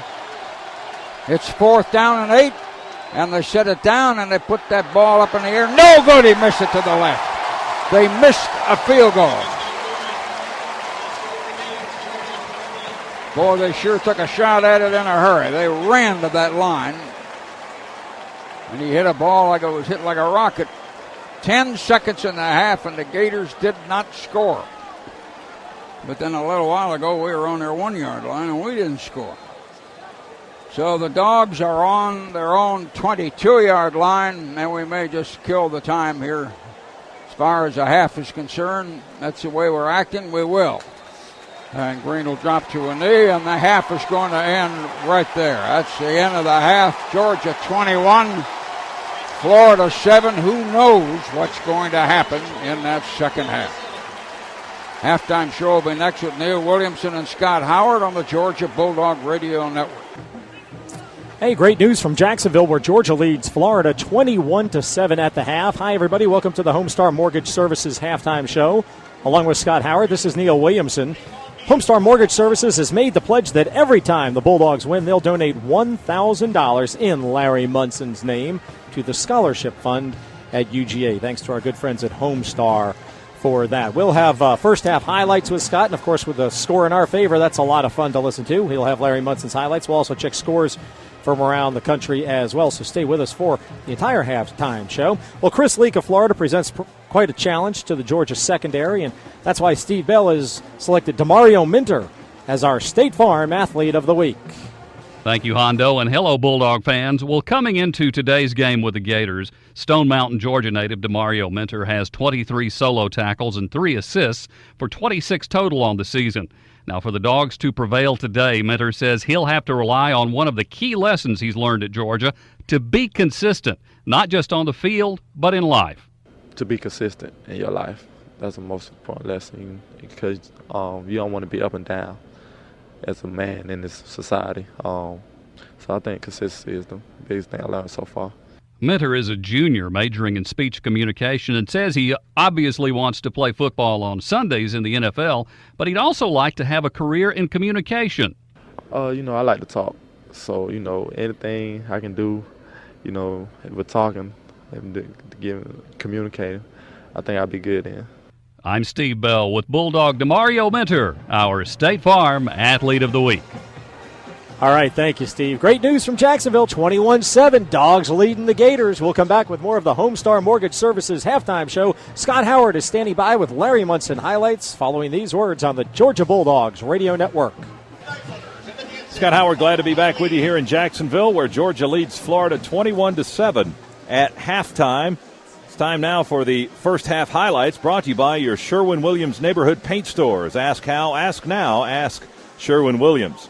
Well, Georgia got off to a fast start after holding Florida 3 and out on their first possession of the game. The Bulldogs went to work with good field position after the punt.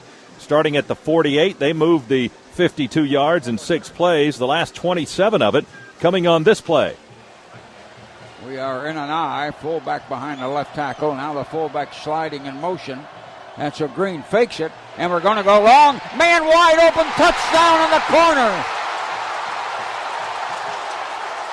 Reggie Brown decoyed that same pattern of the right. Big Pope, the tight end, ran that pattern down on the left. Leonard Pope on the reception. Georgia with a 7-0 lead, but Florida would answer with an 80-yard, 8-play drive. A 21-yard touchdown run by Jamal Cornelius made it 7-7 in the first quarter. Georgia on its next possession started deep on its own 13-yard line, moved close to midfield. It was 4th and inches from the Bulldogs' 46. That's when Thomas Brown ran it for 19 yards to give the Bulldogs a major 4th down conversion. And then on the very next play from the Gators' 35-yard line, Green again hooked up with Pope. Reggie Brown comes out to the left. We are in an eye. First down on the Florida 35. It's a 7-7 tie. Green takes it, comes back, throws down the middle, a man wide open, and we are going to get a touchdown. Leonard Pope diving across the goal line to make it 14-7. That's the way the quarter would end, but Georgia moving again with the football. Starting the second quarter, they would go 80 yards in 10 plays, moving inside the Gator 10-yard line. In fact, it was 2nd and 5 from the Florida 6 when Thomas Brown took the handoff. Clinton goes wide left, the only man. We have 2 fullbacks in. We're in that power set. Gators are almost in a 5. Now the fullback moves. Gators are moving with him. And so we're going to give it to Brown. Brown's going to come out to the right and dive in the corner and score. That made it 21-7. It could have been worse than that. Georgia got great field position after a punt, a good return by Thomas Flowers, and a personal foul on the Florida punter. That gave the Bulldogs the ball 1st and 10 at the Florida 24. They moved down to the 1-yard line, but on 1st and goal, David Green coughed it up. Florida's got 7 on the line. We got a man in motion, and there's a fumble. Watch that ball, and there's a pile up, and I think Florida may have the ball. Florida did have the ball and unable to score, but prevented Georgia from getting more points.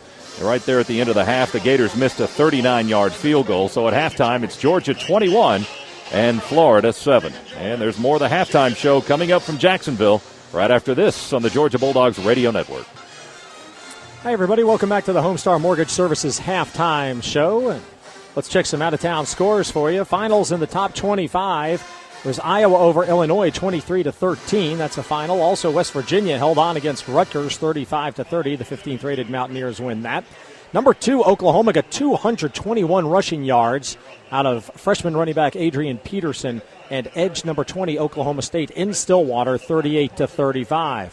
Northwestern upset 17th-ranked Purdue, 13-10. Kyle Orton did not have a good day. He threw for 143 yards in that.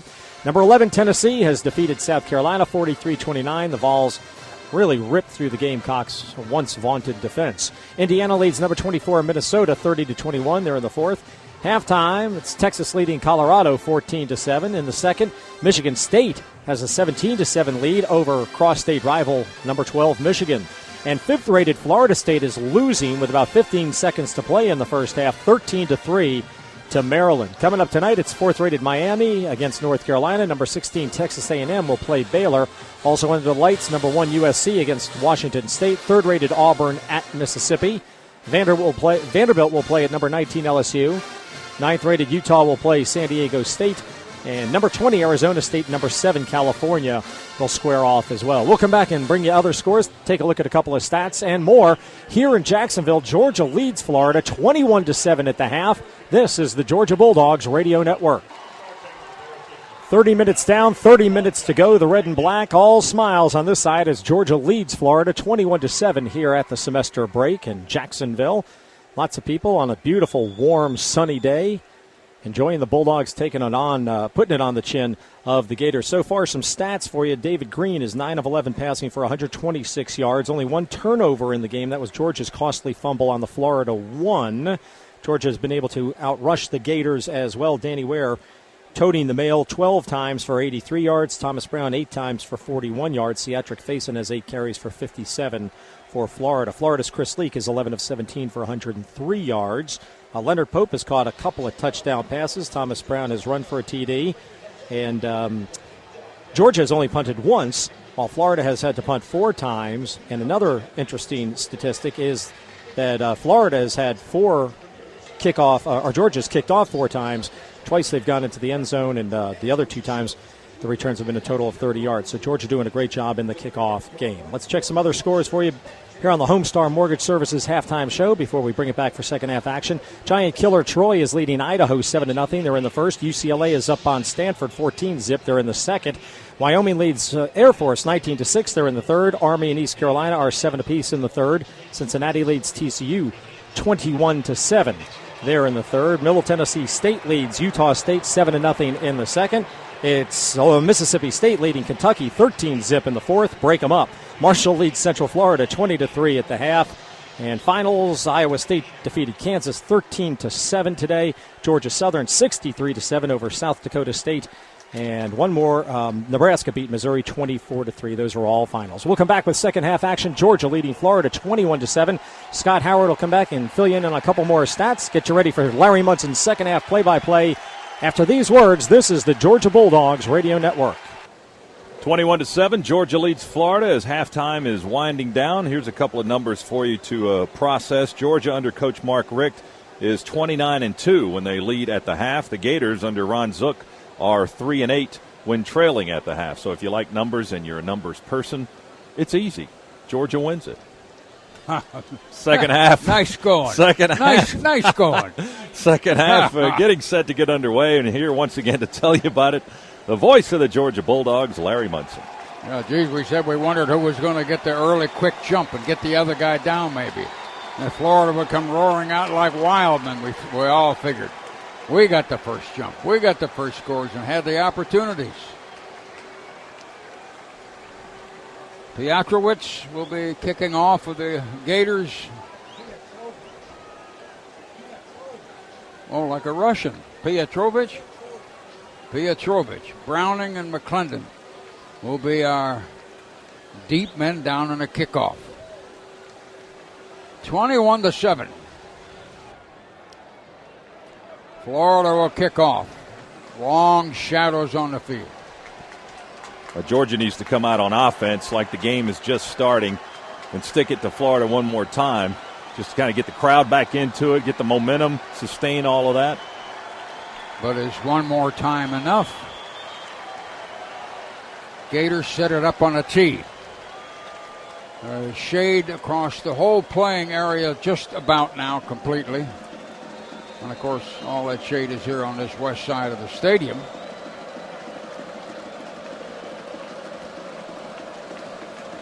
Florida will kick off. Piotrowicz from Chicago kicks it straight ahead. And we will back up a yard or two deep and Downing. Browning went down with the ball about 2 yards in the end zone and downed it, then it'll come out to the 20. Pause for station identification on the Georgia Bulldog Radio Network.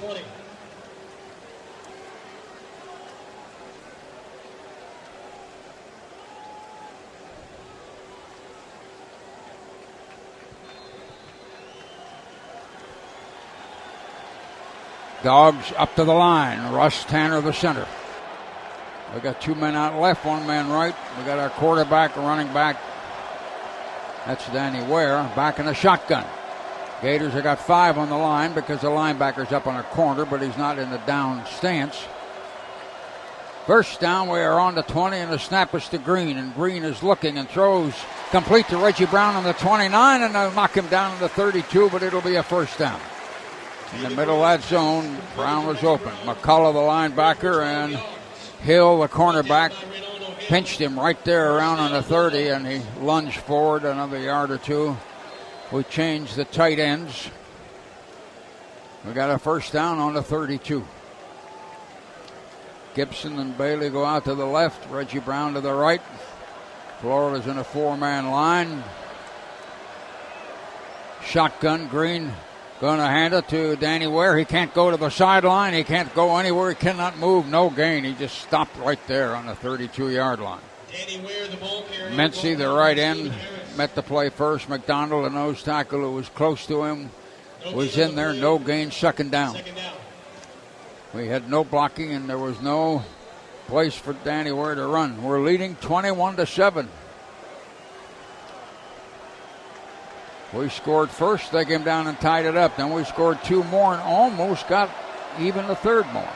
3 wideouts. We're in a shotgun. 2nd and 10 on our own 32. Gators come up on the line a little bit. They're blitzing him. Green fires, and the tight end dropped the ball. Pope dropped it right over on the sideline on the 37-yard line near our bench. Seiler was that young linebacker, that freshman who's having a pretty good day, was a guy who came sneaking up and suddenly was coming right after Green. Well, that play was kind of uneventful, but another record by David Green on that play. His 177th straight attempt without an interception. His only pick this year in the second quarter against South Carolina. We got 3 wideouts. We're 3rd and 10 on the 32. Green is in a shotgun.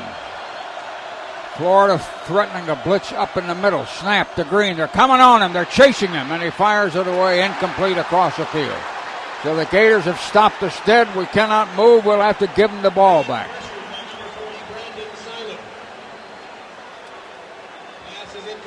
It was Seiler again, the young freshman linebacker out of Orlando, who was sneaking that time and coming right head on into David Green. Gordon Ely Kelso will be punting. Florida safety man is Vernell Brown. Georgia had an empty backfield that time. They didn't have anybody to pick up the blitzing linebacker, so they brought more than Georgia could block, and it was effective.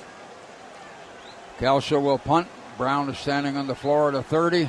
Florida's loaded up that line of scrimmage a little bit. Now they back a man off a little bit. 4th down, 10 on the 32. Low snap, but he picked it up. Beautiful, long spiral, long kick. Brown took it down on the 17. Boy, did he get his foot in that thing. 51-yard, high, booming spiral, and down to the Gators 17. Florida ball there now, 1st down. Lauren, what do you got? Well, I got bad news. Thomas Davis has a sprained right knee, right ankle also. Will not go back this half. I suppose Keelan Johnson will take his place. Des Williams has a shoulder problem. He probably won't play here in the second half. We don't have the depth to lose people, and especially somebody like Davis. Here are the Gators on the 17. We're threatening a blitz now. And Leak saw it and went up and talks to the center, and he moved his running back over to the other side. Snap, Leak going to give it to Faison, a hole of the tackle, and Faison's going to drive it over the 20 to the 21 or so. They started running on us pretty effectively in that second quarter. Gerald Anderson was the key man on the stop, and also helped by Greg Blue, the strong safety. Boy, with Davis out, that takes a lot of tackles out of the game, I'll tell you. Florida is on the 22-yard line. And Florida makes a substitution change. We got a new center. Griffin in, and DeGore came out at center. Leaks behind him. 2nd down. He got 6 before. Now he got 2nd down and 4 to go. The Gators 2 wideouts. Nobody is split really too wide. Leak on 2nd down, going to hand it to the running back. Faison bounces out to the right, fights with his legs, and got close to a 1st down up on the 27. Seatric Faison out of Neptune. Odell Thurman hit him. Will Thompson had a piece of him. And it's 1st down, Florida. It's going to hurt Georgia's run defense with Thomas Davis out of the ballgame. He's Georgia's leading tackler and tremendous from his safety position against the run. Trey Battle really going to have to pick up a lot of slack for Georgia. Well, we couldn't move at all. Now the Gators immediately got a 1st down. They come up and they snap. Going to hand it to Faison, and we knock him down behind the line. Kedrick Golston primarily. Blue is coming in to help. May have been trying a draw, and Faison got knocked down behind the line. They will put it down, I think, on the 23. Faison's coming out holding his wrist, I think, or arm or hand. Let's see. Faison went to have something looked at. It'll be 2nd down, 14 for Florida. They're under 23. They're trailing 21-7. We're in the 3rd quarter. This thing is a long way from being over. A few thousand miles. Thornton's your running back now. And we charge offside. Let's see, flag. There's 2 flags, 3 flags. One near the ball and one on each outside of each end. Pollock came jumping across the line, saying that the tackle next to him pulled him off. But let's see. Let's see what we got. It may be dead ball. Offsides. Defense with contact. Number 47. The penalty's 5 yards. 2nd down. 5-yard penalty called. And on us. Pollock upset with the call. It comes out to the 28-yard line. Things have been a little grim looking since we fumbled the ball down there on a 1-yard line. Second down, 9 now. Florida up on the 28. They got a man in motion. Leak takes it, fires right over the middle. First down up around the 39. Threw a bullet to O.J. Small, a wide receiver. He really winds up and throws it hard. Small's got good football genes. His two older brothers, Eddie, played for Ole Miss, and you might remember his other brother, Tony, played for the Bulldogs. We are going to need to find some defense in this half. There is no doubt. Can't help it that Davis is gone. I know that hurts. We're going to have to play defense. Gators got a first down up on the 39. Patience back in there, the running back. He shifts him over to the other side. Leak went up and talked to the center. Going to take a snap. Going to hand the ball to Facian and run him with a hole. He shot it left tackle. Fumble, and the ball is out rolling. It rolls for Florida. 8 more yards forward. The clock is leaning the wrong way. Andre Caldwell, a flanker, fell on that ball up in front of the play in the pile. Facian got hit, and the ball coughed up, and then they gained another 6-7 yards on the fumble. They are on our 48, and the Gators are coming again. We're leading 21-7. We are a struggling football team at the moment for some reason. The Gators, 3 wideouts. Leak. Fakes, bootlegs out to the left. A man's coming on him. And got him on a sack way back to the 36-yard line. And that was big Will Thompson who made that play off his right end. He bootlegged out, really trying to do it in a sneaky fashion, though he was 10 yards or more behind the line, and Thompson got him. And the loss carried the ball all the way back to the 38-yard line. Gators are going to be second down and very long. Florida up to the ball on their own 38.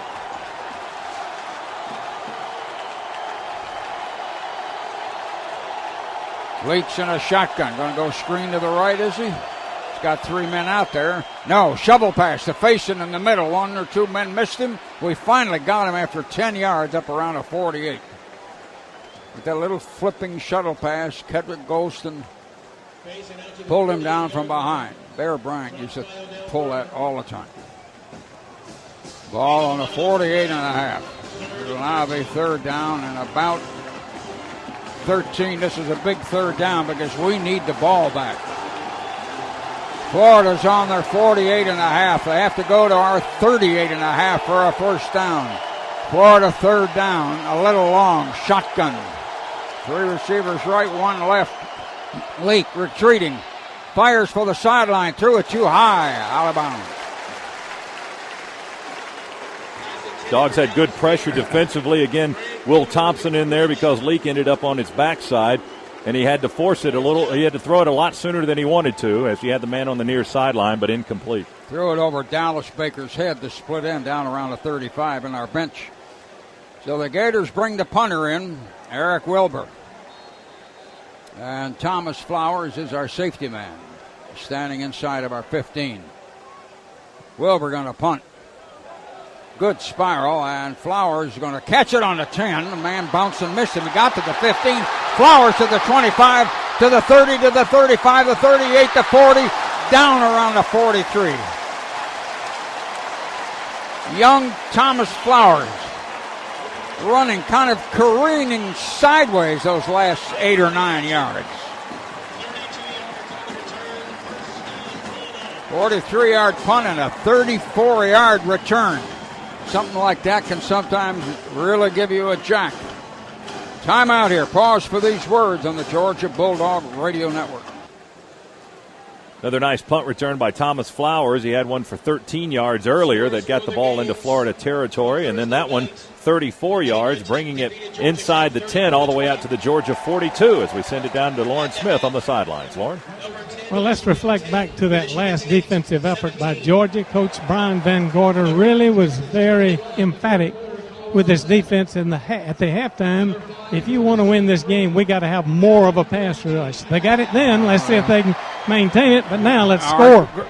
Green is underneath. We got 2 wide outs. Green fakes with the play action of the tail. There's a man open down the middle. It's a big tight end. Leonard Pope all the way down to the 30. He almost broke it. Caught it right down the middle, running hard, kind of on a hash marks, and went down leaning left. Harris, a linebacker, got him, a senior who's from Decatur, Georgia. We got a first down on our 30. We were throwing to Pope, remember, early in the ball game and scored a couple with that one guy. Now we're up to the line. We are on the Gators 30. We're still leading 21-7. 3 wideouts, 1 running back. Green going to fan. They blew a whistle. Let's wait and see. Green came back to give it to the tail. Brown was going to run, but Florida had called time before the play. Florida called time, and that stopped the play. Timeout. Pause for these words on the Georgia Bulldog Radio Network. Leonard Pope's having a career day for Georgia, the big tight end. 3 catches for 90 yards, 2 touchdowns. He's been open most of the day. Georgia threatening again here on the Gator 30-yard line. And if you want to see this game all over again, you can do that every Tuesday night on CSS. First, you can catch the Mark Richt Show at 5:30. Then it's an encore presentation of today's game at 7. Georgia football is on CSS, your source for Southeast sports. We are about in the third quarter, and we are on the Florida 30. 2 wideouts. Gibson's pretty wide. We are in an I, and we go to the tailback. Thomas Brown can't move. They smothered him on about the 28 or 29, led by the big nose guard, Ray McDonald. Brought down by Stephen Harris, 3-yard gain on the play. And they will set it down and gave us 2 yards exactly to the 28 at 2nd and 8. Since we got the 21-7 lead, we have not moved a lot, have we? Though we did get it all the way down by Hooker Crook to the 1-yard line and then fumbled it. 3 wideouts. We're in a shotgun. We're on their 28-yard line. Green talks to everybody, then backs up into that shotgun again. Snap to Green. Going to hand it to little Thomas Brown, shooting down across the 25 to maybe the 23. Let's see. He went at right guard and right tackle. And the ball went to the 22 and a half, and now we got a very large third down. Todd McCullough, a linebacker, hit him. We have lost Thomas Davis for the ball game and our number 1 tackler. Looks like the Gators are without Crowder, too. He hasn't been in there in a while. We're trying to find out where he is or what's wrong with him. It's third down. We're on the 22 and a half. We need about 2.5 yards. 3 wideouts, shotgun on third down. Snap to Green, looking, starts out. He's trapped behind the line and has to throw it away.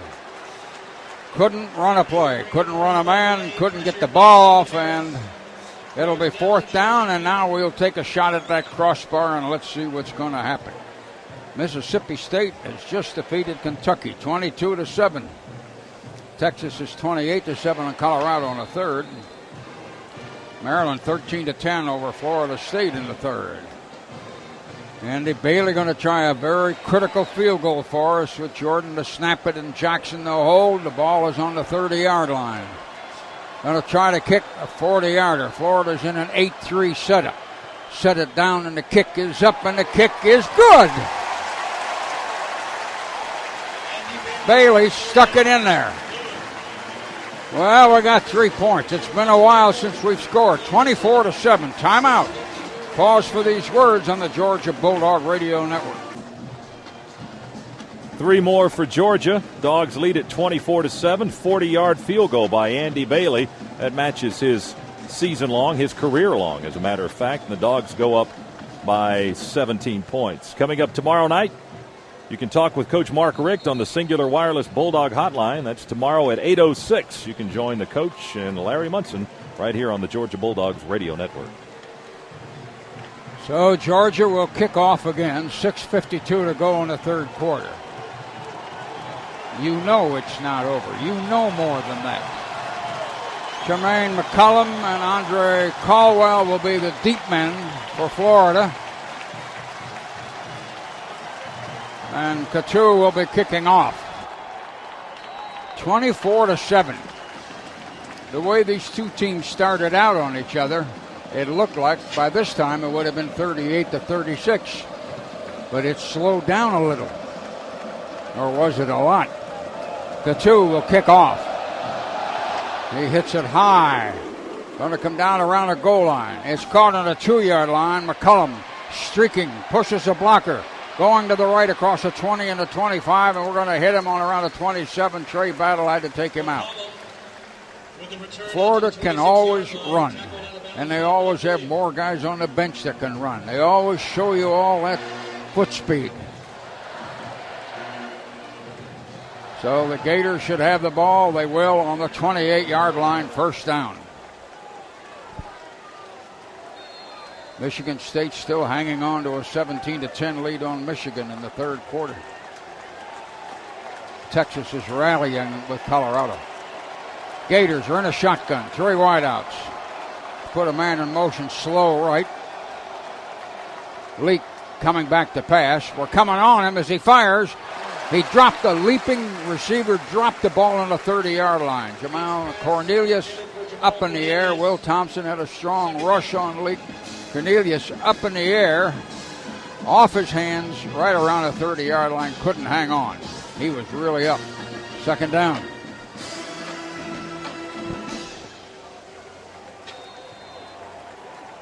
Florida up to the line, second down. They are on their own 28. He's under the center. Fullback shifts over. Leak underneath. Going to hand it to the tail. A hole at the tackle, and he bursts out to the 36 or 7-yard line. Skylar Thornton. Forgot about him. He hurt us last year. Greg Blue got him, but he had penetrated and got it out to the 35. Third down now, and about 3 for a first down. Skylar Thornton, a freshman last year from LaGrange, a sophomore now. Georgia fans come up to give a defensive boost if they can. The Gators put 4 wideouts out. Third down. And a short 3. Leak, the quarterback, went up and said something to the center. And he comes back into a shotgun. Snap to Leak. Going to give it to the tailback, and he got through in a first down. He came stumbling through low right up the middle on one leg and got it up to about the 40 for a first down. Be a first down. They put it up on the 39-yard line. Lauren, what do you got? Got Thomas Davis here in his sweat clothes. I asked him, can you play next week? He said, oh, yes, I'll be ready. Gators got a first down. They are on their 39. They're down 24-7. They got a slot left. They haven't done this before. They put a man in motion out, then over to the right. Fake. Leak goes to the right with a blocker. Is going to throw a long pass looking at our corner, but he threw it out of bounds, deliberately threw it away. They took a shot again at that corner deep down that right side. And it'll be second down. 5:24 to go in the third quarter. We are hanging on 24-7. Well, we heard about Thomas Davis from Lauren there as he's got a sprained knee. He's not going to come back. Channing Crowder, we are told, for Florida is out. He's on crutches, but they won't say what the injury is. Florida 2nd and 10 on their own 39. Shotgun with 4 receivers. Leak waiting for the snap. Takes it. Drops back, looking. Now he's going to run. One man missed him, and the second man will come up and get him up around a 42 or 3. Golston. Kedrick Golston, the nose tackle, was the guy that got him. Florida's up on the 43-yard line. And they will be third down and 6. And here again is another big third down play. Still 24-7, the Dogs lead. Here are the Gators. 3 wideouts to the left, 2 to the right. Are they going to do the screen? What are they going to do? Leaks back in a shotgun. Third down, about 6. He retreats. He's got a lot of time. He fires complete right down the middle to our 45. And breaking loose is Caldwell is going to score a touchdown. They just have too much speed for you. He just streaked down the right side. He caught a ball right in the middle. And the Gators can strike from anywhere, and we've all been sitting up here and kind of mentioning that in the last hour or so among ourselves, that they just look like they're going to score at any moment. It's 24-13. We're down to 11 points. He ran through some tacklers after catching a low, hard ball thrown right in the middle. Matt Leach will try the extra point.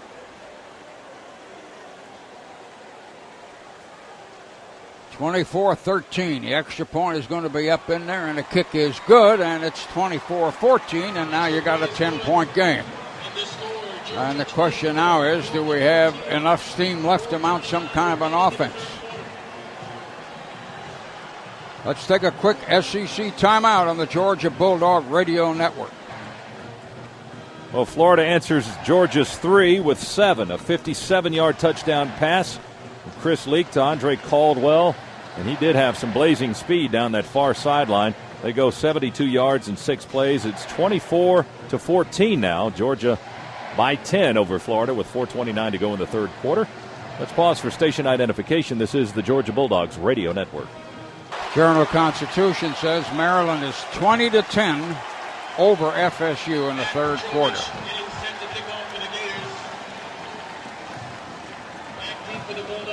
Pietrovich will be kicking off for Florida. They've cut it to 10 with 4:29 to go in the third quarter. It's 24-14. The Gators kick it off. Straight end over end, coming down around the 4 or 5 yard line, and Tyson Browning gets it to about 14 or so.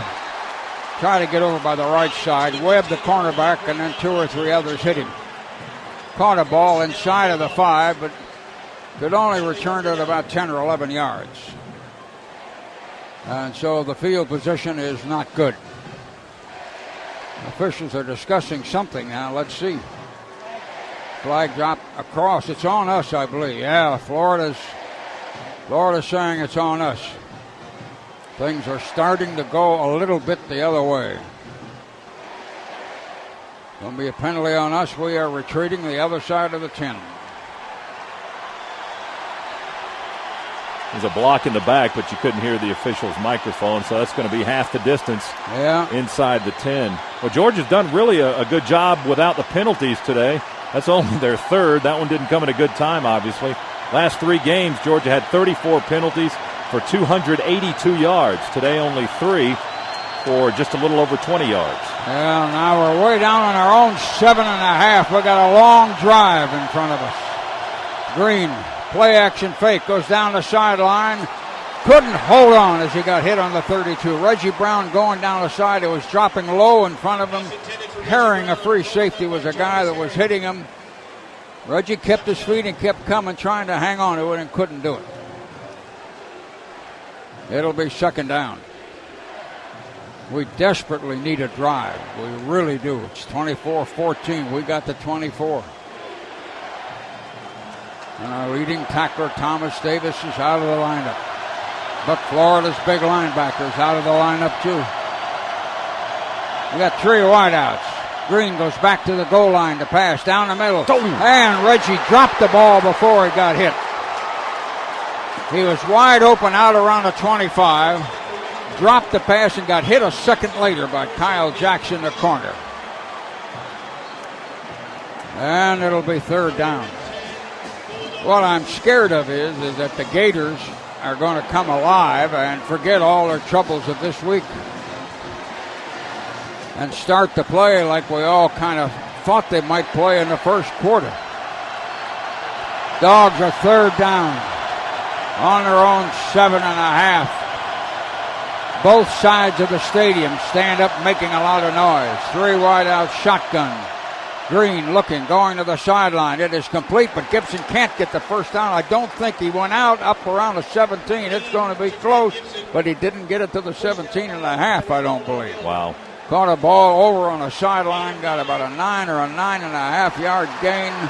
It's not quite a first down, and we're going to have to punt it away. Yeah, you got to run that pattern 1 more yard. Get to the first down marker. Don't get below it because you needed the first down there. Dogs will be punting from their own about the 17.5, just beyond it. Gordon, Ely, Kelso standing back inside of the 5, trying to kick us out of a hole here. We're leading 24-14.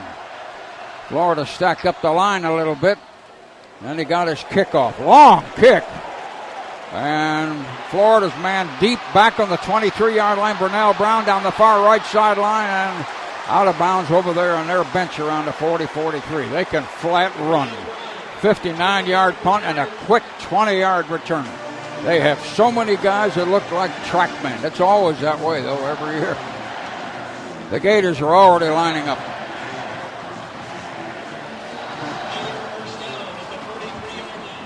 Florida is on their own 42.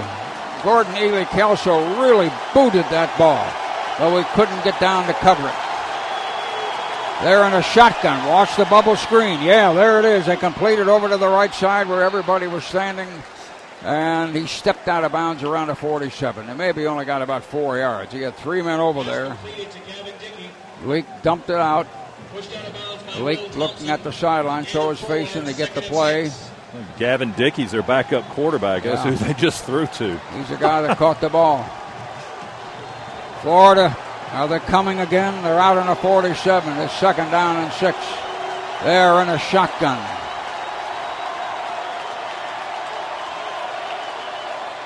Leak takes it, fakes it, dumps it out in the right flat for a 1st down, and we finally pull him down around our 44. They needed about 5.5, and it looks like they got about 8 something. Andre Caldwell, the flanker, was the guy with the ball over on that sideline. Jarvis Jackson got him. Derek White got him. Florida's got a 1st down. They're inside our 45, and here they come again. We got a 10-point lead. I don't know how. As you sit and watch this now, I don't know how we got that 21-7 lead. They run a toss sweep to Faison out to the right. He pushes a blocker from behind. May have been Pollock. Pulled him down on the 42. Derek White was the one with that low tackle. It was not Pollock. It was Derek White down low. And the ball will be spotted, I think, between the 42 and 3. They finally pick it up. Yeah, just outside the 42 where it's 2nd down. The lead is 10. It's the thinnest 10 points you've ever seen. Florida's in a shotgun with a slot out to the left. And we have to call time because we weren't lined up right. They had a slot out on the left, and we turned and hollered and called time to talk about it. Let's take a quick SEC timeout here on the Georgia Bulldog Radio Network. 24-14, Georgia leading Florida, getting late in the 3rd quarter, 2:46 to go. Coming up tomorrow night, 7:06, join Neil Williamson. He's got a recap of today's game, complete with all the Munson highlights. It's Best of the Bulldogs, leading up to the Bulldog Hotline, which will follow at 8:06. So 2 hours of Bulldog programming for you right here on many of these Georgia Bulldog Radio Network stations. Dogs leading 24-14, leading kind of grimly, I would think. The Gators have taken it to our 42, and sometimes they almost look unstoppable. They are so fast. The Gators are keyed up. They're jumping up and down and waving their arms and getting the stadium behind them a little. Florida is not a depressed football team now. If they were earlier, I don't know. They're in a shotgun. They're 2nd and 8. They're on our 42. Leak standing back there. He runs back in motion to the right. Now he retreats the throw. He dumps it complete and low on the 40-yard line, but they were going to rule. I think he trapped the ball in the grass, facing the running back. Scooped it off the grass by his shoe tops. And it'll be 3rd down on the 42-yard line. We had a little bit of luck there. That guy was open, and he threw it right down at his shoe tops. We're looking at a replay. Yeah, it hit the grass just as he scooped it up. Here's another big 3rd down. This 3rd quarter has been full of them. Florida's on the 42-yard line. They're 3rd down and 8. We look like we're dog tired. 3 wideouts there in a shotgun. Leak is flanked by 2 backs. 3rd down. Leak takes it. He drops back, and the whistle's blowing and flags all over. Let's catch a possible penalty.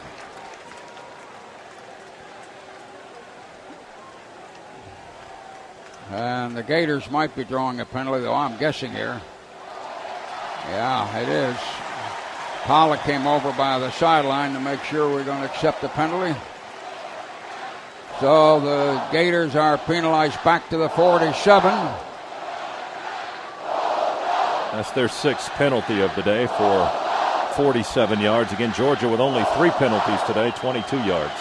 3rd down, 12 and a half. 3rd down, 12 and a half. Somehow we've still got a lead. Gators in a shotgun with 3 wideouts. Leak takes a snap. He's back. Looks. There goes a long one down that right side. He missed him. He shot over. They took a shot at that corner again down the right side. Intended for a 6'3 receiver, Dallas Baker, and he threw it over him out of bounds. It'll be 4th down.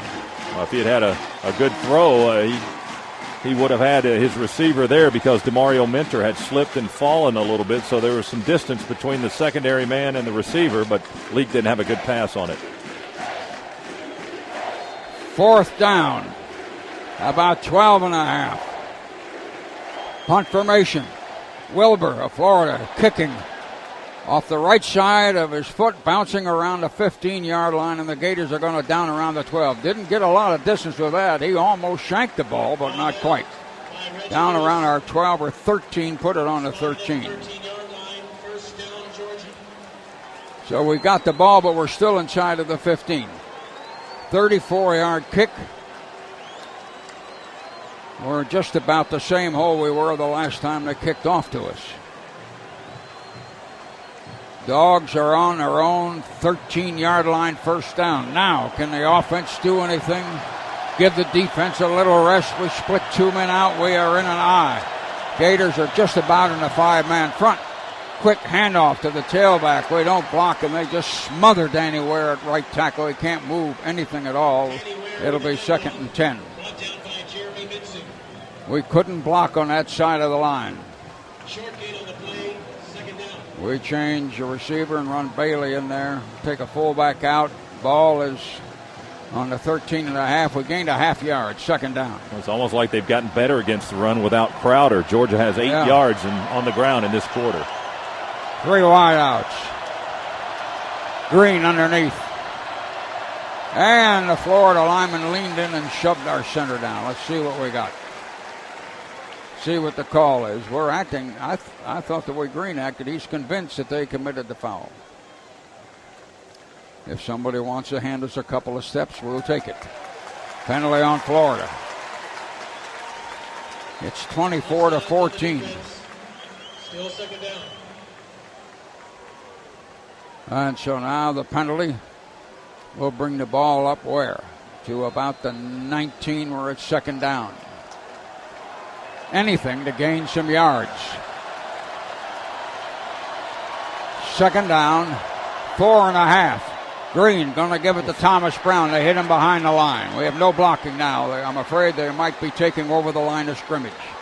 Jeremy Mincy, the big defensive end, reached around and grabbed him. Could not move.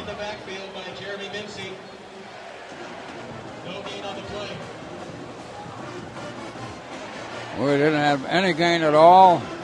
That was Danny Ware, was not Thomas Brown. Danny Ware, the ball is back to the 17. Lost a yard, 1.5 yards. 3rd down, about 6 to go. A full 6. Dogs just trying to move, cannot move. Come on, you guys, you still got the 10 points. Got a slot right, got a man left. Shotgun with Green. Green going to take it and look and throws a bullet. Drop by an open receiver on the 28. Fred Gibson curled around, down low on one knee, and the ball just was right in his breadbasket, and it shot out. And old lady Luck is just shaking her head at us. Absolutely, you can really see it. Ball goes back to about the 17 and a half where it was. It's 4th down, and we'll have to kick it away. Gordon, Ely Kelso on the punt formation. Florida, I think, has Andrew Caldwell as a deep man. Now it's Bernal Brown. Tarashinsky talking to everybody. It's 4th down, 6.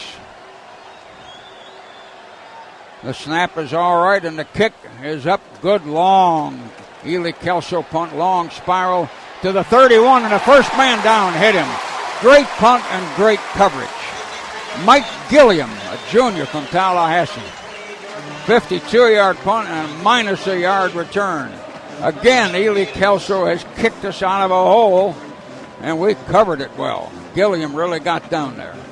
So the Gators got the ball. They are on their own 30. 27 seconds left in the third quarter. We've got 10 points by the skin of our teeth. Texas is 31-7 over Colorado now in the fourth quarter after being behind for almost three quarters. Here are the Gators, shotgun, three receivers left, one right. They got a man in motion coming out. That's facing the running back. Leak going to take it, fakes a screen, runs over to the right to catch us flat-footed and bootlegs out and dives up around the 38. He got about 7-8 yards. Verdun Wheeler was the one, had an arm on him as he dove. He faked that screen over to the left, even had the running back there, and then he bootlegged back to the right. And the Gators have got the ball up to the 36, and the quarter's going to end. And this is a grim-looking late in the afternoon, but we've still got 10 points. It's the end of the third quarter. Pause for a timeout on the Georgia Bulldog Radio Network. Heading to the fourth quarter here in Jacksonville. This game summary brought to you by Regions Bank, proud sponsor of the Georgia Bulldogs. Georgia led at 21-7 at halftime. Third quarter, not a real strong one for the Dogs. Georgia scored 3, but the Gators scored 7. Florida's now passed Georgia in rushing yardage and passing yardage. Gators with 325 total yards of offense. Georgia with 303. And Thomas Davis has turned into the head cheerleader, standing on the Georgia bench, waving the towel, trying to get the Bulldog crowd on this side to help out the Dogs' defense right now. Georgia needs some help, leading it by 10 with 15 minutes to go. Yeah, a moment ago, Will Thompson, the big defensive end, tried to get that crowd up in there. We got the lead, you guys, 24-14. But there's a whole quarter to go. Here's Florida now. They're on their own 36. They only need 3.5 yards for a first down. They're on the 36.5, and they got to get to the 40. Fourth quarter about to start.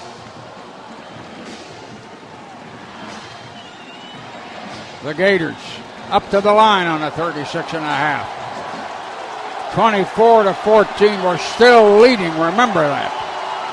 Leak underneath, going to take it. Run an option down the sideline. Pitch it to Big Faison. Faison's got 5. He's got 10. He's got about 12 or 13. They've got blocking and they've got speed. Greg Blue had to get him as he just came across the 50-yard line. And it's another first down for Florida. Defensively, we look like we are really worn out, but remember the loss of Thomas Davis may have had a little bit to do with that. Florida up to the line. They're on our 49, first down, fourth quarter. Snap. Give it to Faison. And Faison from behind got pulled down, and that was Pollock who dove from left end over outside of the right end and pulled him down by the shoe top from behind for no gain, maybe a foot loss. Well, the Gators have been running away from David Pollock on that previous play. Got chop blocked. Wasn't able to be in on it. That time he made sure he was in on it. He made the tackle. Florida is second down, a little more than 10. They're outside our 49. Now they got 5 wideouts, and Leak is back in a shotgun. They're 10 points down. Leak looks at the defense. Now he retreats. He looks. He's still looking. He's going to get away. He's going to run to the left and fire a pass, but he threw is going to be low. It hit the grass. Incomplete on our 36. Watch a penalty marker, however, back by the quarterback. Now wait and see. Florida threw ball too low. But now we got a penalty. It's going to be on an offensive lineman, Dick Payne says. The personal foul. Could have been a hold either, but they called the personal foul as Golston and one of the Gator linemen got it mixed up. They threw a ball. He had the man there and threw it low. He tried to scoop it up and couldn't, but there was a foul.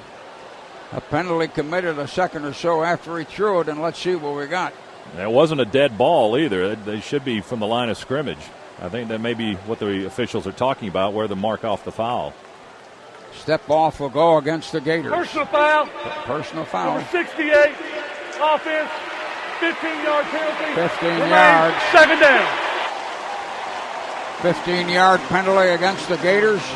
Ball is back on the 35 and a half. 24-14, and somehow we've got the 24. The Gators up to the line. They got to go all the way across our 40 for a first down. Need about 25 yards almost. They're in a shotgun. Leak goes up and talks to him. He moves that big running back facing around. 4 wideouts. Leak. Option pitches it out to Faison, and Faison's going to get 10. He's going to get 20. He's going to get 30. He runs over a man. He goes all the way down to about our 25. Just too much speed and too much strength. Odell Thurman had to pull him down. They ran a beautiful option out to the right. He pitched the option high. Faison had to catch the ball with one hand, and then he started going. We still got the lead, though. You got to remember that. I don't know how, but we still got it. Snap on the next play. Handout. Thornton, the reserve running back, out around the right corner for 6-7 yards. The Gators are just biting it off in big chunks, and they have awakened their crowd up in support of this team that lost its coaches. Man, are they sky high and are they coming. But we've still got 10 points. That sophomore from LaGrange, Georgia, Skylar Thornton, ran that last one. He got 8 at second down and about 2. They're on our 18.5-yard line. Leak takes it. He hands it off, and Thornton's got a huge hold of the tackle and goes all the way to our 4.5. We look like we are just dog-tired and can't lift the leg up. They're just driving us backward. Will Thompson made the stop to pull him down, and the Gators are on the 5-yard line and lined up already, ready to go. 3 to the right and 1 to the left. Florida real close, and now a time is called. I'm out. Georgia. We call time. Listen to that crowd in support of Florida. I don't know what shape the crowd was in when it started, but boy, are they alive now. But we got the lead. Timeout. Pause for these words on the Georgia Bulldog Radio Network.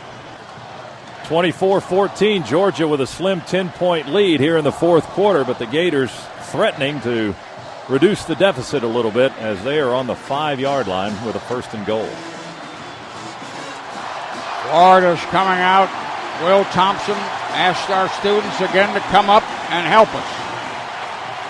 Florida's only needs 5 yards now, and they only need 10 points. Remember that. 4 wideouts, but we've still got the lead. The Gators go into a shotgun.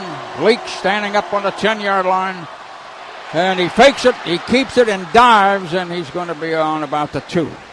Jarvis Jackson was helping him go down as he made a dive toward the goal line. He faked the big Faison, and then he kept it to the left, almost like a bootleg, and dove, and they put the ball down inside the 3, second down.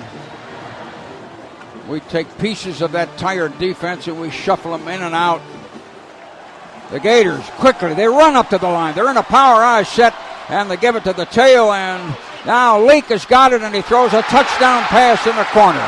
Good fake. Leak fake to the back. Leak sprinted to the left sideline and lobbed it over to Billy Latchko, the fullback. And it's 24-20.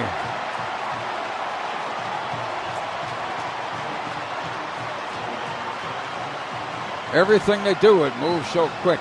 Speed is a killer, man. Matt Leach to try the extra point. It's a 4-point game at this moment. But there's enough time left for a whole bunch of points.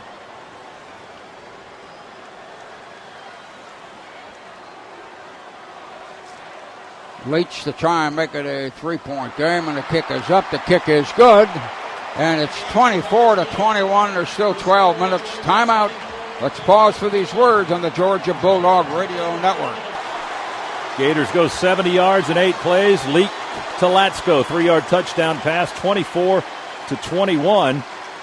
Georgia with a 3-point lead. Let's pause for station identification on the Georgia Bulldogs Radio Network.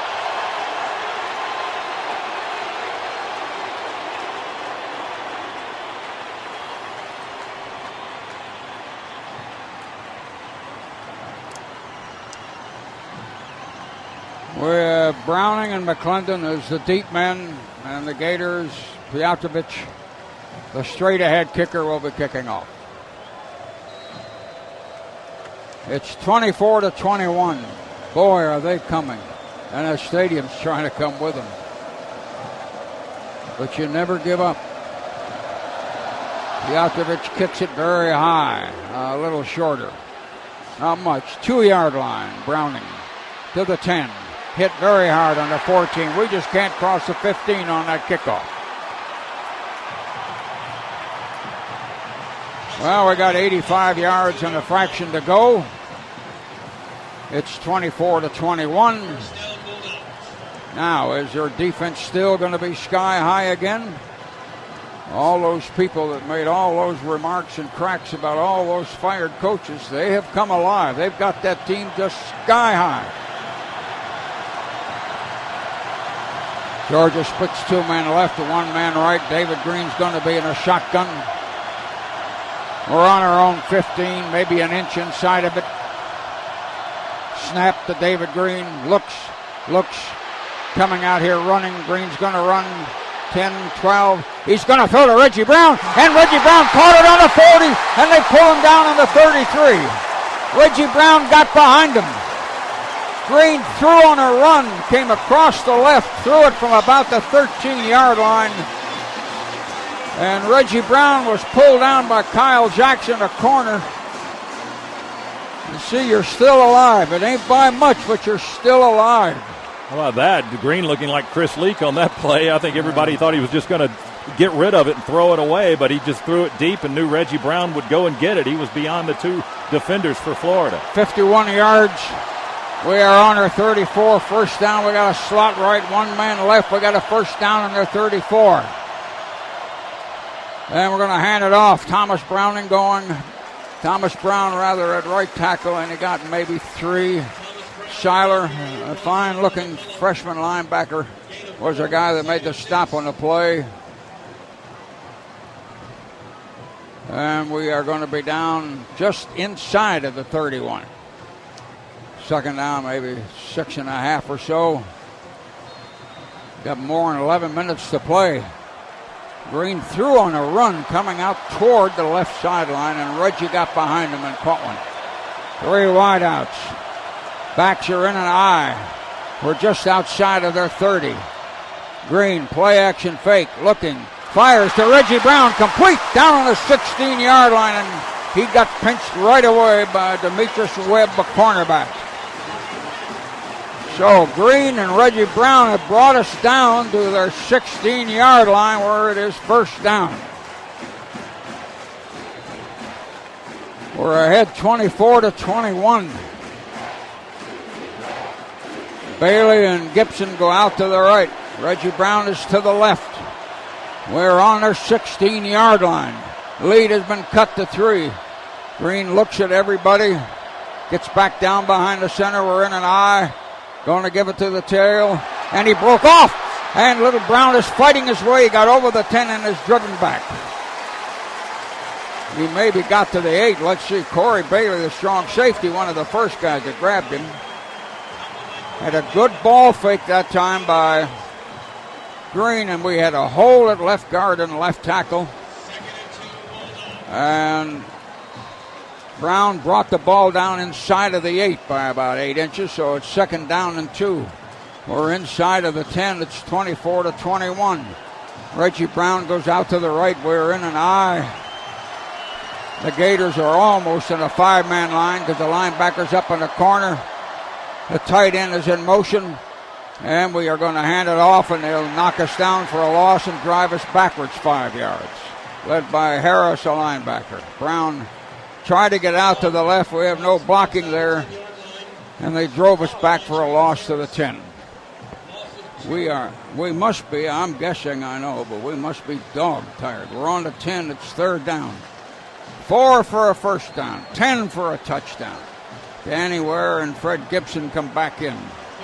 We have dropped some passes in this second half. We still got the lead. I don't know how we got the lead. Third down, 4 plus 4 inches. We're in an eye. One-man split real wide. Gibson over on the right side. Green hollers at everybody. And a whistle blew. I don't like that. That whistle blew as we started to move. Yeah, our fullback was early on the snap count. We might have a penalty here. Ugh. It has been a very, very grim second half. Delay of game. Offense, number 14. 5-yard penalty. Third down. 5-yard penalty. Took too much time getting the playoff. So now we're way back out on the 15-yard line. Here we had second down on the 8. We are back on the 15-yard line. Third down. Gators in the 5. We're in an I. Fake. And he fires right down the middle. Touchdown! Touchdown! Touchdown! Fred Gibson caught a ball running right to left. Green hit him. Green hit him with a 15-yarder.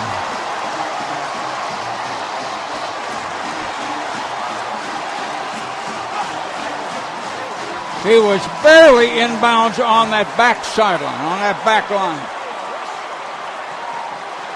30-21. Don't give up. Bailey will try the extra point. And the kick is up, and the kick is good. Now, 31-21. I don't know how long we'll have them, but we got 10 points again. Boy, did Green thread the needle to Gibson, who was barely keeping his feet in on that back of the end zone. Yeah, looking at the replay. He caught it on the goal line and then went back down the end line. Timeout, pause for these words on the Georgia Bulldog Radio Network.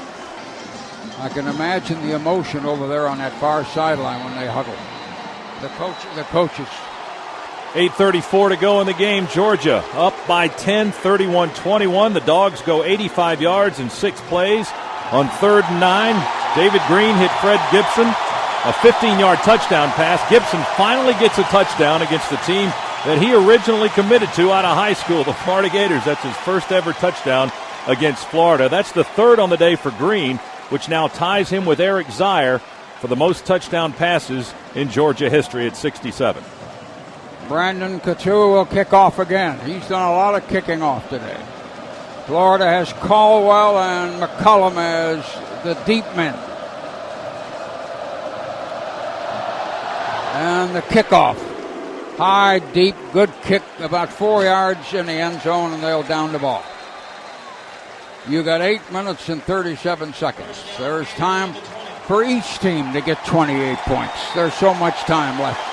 Boy, it really looked like Georgia's offense was just stagnant, Larry. Since that fumble on the 1-yard line when Georgia had a chance to go up 28-7, the Dogs had gone 3 and out on a punt, another punt. They managed a field goal. They went 3 and out 2 more times after that and had to kick away. That's their first significant drive since that fumble.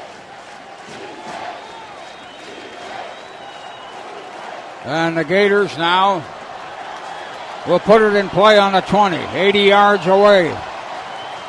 The Gators are again 10 points down. Leak in a shotgun, takes it, retreats a little bit and looks, and we got him back there on about the 16. He held it too long. Pollock got him.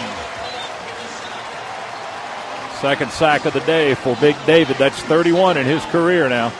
He got 2 yards to the 17. Look at the clock. It's not even moving. Snap, we aren't ready. They throw a pass complete with a couple of blockers on the screen on the side, and hurdle man first down in the 30. O.J. Small, a wide receiver. We were kind of getting into a 3-man set. Greg Blue made the stop, and Florida just straightened up and threw it over to the right with 2 blockers in front of Small, and they swept out, and they got a first down to the 30. Yeah, Rick is really talking to the officials. Florida's got a first down up across the 30. It's 31-21. There's still 8 minutes. That's all day to play. We got all day to play. Leak underneath. Leak going to hand it to the tailback. Facing.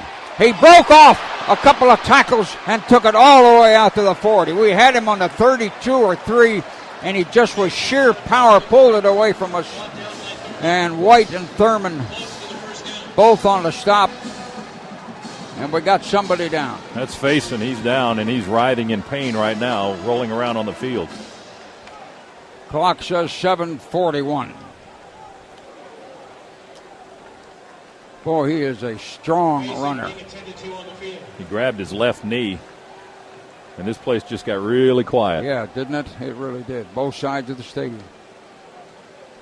Florida's big running back, sciatic Faison. He's up hobbling. Now he's running off. He's all right. He's moving, and he waved at the crowd. He'll go over and have it looked at. Faison's had a big day for the Gators, 139 yards on 17 carries, but he hasn't been in the end zone. Florida's second down and about 6 inches. Ball's across the 40. They got to get to almost the 41. Shotgun Leak only needs inches for a first down. Leak takes it, looks, fakes. Now he's going to run. And we knock him down. First down, though. He got up to the 42. Got a couple yards. Will Thompson got him. And it'll be a first down. And the Gators will be a little bit outside of their 41.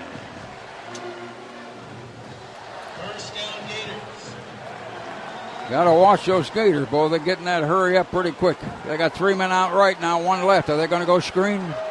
They're in the shotgun on the 41-yard line. Snap. Yeah, here comes that screen out on the right. The pass is complete, and he breaks a tackle. And O.J. Small cuts to the middle. We hit him on our 45, but it's another first down. Charles Johnson, a young freshman end, on the stop. The Gators are coming down the field again. It's 31-21.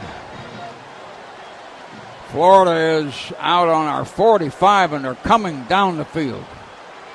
Now they got the receivers left. Are they going to go screen? And watch it leak. Whistle was blowing. Had a flag down over. There was some kind of movement or something. Let's see what we got. They had 3 men out to the left. 3 receivers out wide. Let's see what we got. Dead ball. False start. False start on the offense. Offense. The penalty's 5 yards. Previous spot. First down. 5-yard penalty on a motion back up to the 50. Florida becomes 1st and 15. We've still got a 10-point lead. There is no way in green earth that you're going to hang on to 10 points for this long. 3 receivers left. Are they going out there, or are they going to the guy on the right? Leak's in a shotgun. Florida's on the 50. They're a little bit on their side of the 50. Leak takes it. He's running left. He stops. Pollock's back. Pollock missed him. Then he throws the ball out of bounds. Pollock dove at him way back on the 35-yard line as he chased him deep. Then Derek White kept chasing him, and he threw it out of bounds. Second down. Everything is so big. Everything is so critical. Florida's on the 50. They're second down and 15 to go. We're leading 31-21. Florida playing, I'm guessing at this, on sheer great emotion because they have awakened in support of the fired coaches. 3 men right, 1 man left. Florida second and 15. Leak, run a little shovel pass right in the middle. He veers out to the right. Skylar Thornton to the sideline. Diving, somebody got him on about the 43. Was Arnold Harrison, the young linebacker. Let's see where they put him. They're going to put him all the way down on the 41. The Gators are coming. There's no doubt about that. 6:23. They're inside our 41 on 3rd down and about 5 and a fraction. We got a 10-point lead. Leak in a shotgun. They got receivers all over the place. 5 of them. Leak waiting. 3rd down, 5.5. Leak. He moved. He did. They were flag down. There was movement just before the snap. Let's catch it. Let's catch the call. Let's wait and see. Ball start. Number 61. Offense. Penalty's 5 yards. Another 5-yard penalty on the Gators. Any little 5 yards we'll take. Though 5 yards sure doesn't seem like much the way they move. Florida's penalized back outside of the 46. They're 3rd and 10. 3rd and 10. The Gators ran somebody else out there as a running back to line him up next to Leak. Florida, 3 men left, 1 man right. 3rd down and 10. Are they going to go bubble screen over to the left? Leak's in a shotgun. Leak takes it. Drops back, looks wide open to run, fires. It is complete on our 32. First down to about our 29. O.J. Small got behind him. DeMario Minter had a save what may have been a touchdown in the vicinity of the 30, and here are the Gators, 5:45 to go. We've got a 10-point lead that is not going to hang on till 11 o'clock or something. They are on the 30. They're already lined up and ready to go. Florida, 3 men left, 1 man right. They are in a shotgun. Snap to Leak. Throws out on the left, and the receiver fell down after catching it. That was Reggie Lewis, a wide receiver, reached for a high ball up around the top of his helmet, caught the ball but fell down for about a 3-yard loss back out to the 33. 31-21. We've still got the 31. Ball is set on our 34. He lost 4 yards when he fell. Florida's in a shotgun. They got 4 wideouts, 2 left and 2 right. Thomas Davis cheering, throwing towels for us on the sideline. Florida moves a running back. Leak came up, talked to his right tackle. Snap. Leak going to run that little option to the tail, and we play it well and jam it up on about the 31. He got 3 yards. Skylar Thornton. DeMario Minter came up out of that secondary to help the end on that side. Gerald Anderson was 1 man over there. I think Quentin Moses was over on that end. And now you've got another big 3rd down. The ball is inside of the 32, and it's 3rd down and about 1.5 yards past that marker. So it's 3rd down and about 11 or 11 and a fraction. Florida's got receivers all over the place, 3 to the right, and they got 3 to the left. The Gators got a Leak in that shotgun.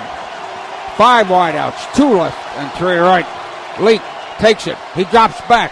He looks, and somebody grabbed him, and somebody got him. Quentin Moses got him. Though he was being blocked back in the 35, Quentin Moses reached and pulled him down. And the ball is on the 35, and it's going to be 4th down and about 15. We ran a lineman in there. Kedrick Golston came back in. And now we're going to run Gerald Anderson back in, and the Gators are going to try a long field goal. It's 4th down and 15. They are on our 35. They got a field goal set for 52 yards from out on the 42. Matt Leach, who beat us last year, you remember, right at the end. The Gators are going to try a field goal, and the kick is up. It's close. It's good. And the Gators hit a long field goal, and now the 10 points has disappeared, and you're down to 7. 31-24. And what now must have to be the longest and the most successful drive of the year will have to start right here. 3:28 to go. SEC timeout here on the Georgia Bulldog Radio Network. Well, the Gators have pulled to within 7. Matt Leach with a 52-yard field goal. That is a career best for the Gator kicker. 12 plays. Florida held the ball that time. 45 yards the drive covered. 3:28 to play. It's 31-24. The Dogs need to grind out some clock, but they need first downs. Florida has 2 timeouts left, and Georgia has 1. And there's only one place to listen in on Coach Mark Richt's press conference and get all the Munson highlights, and you won't want to miss those after the ball game. It's the Expanded Locker Room Show coming up right after we finish here in Jacksonville, only on the Georgia Bulldogs Radio Network.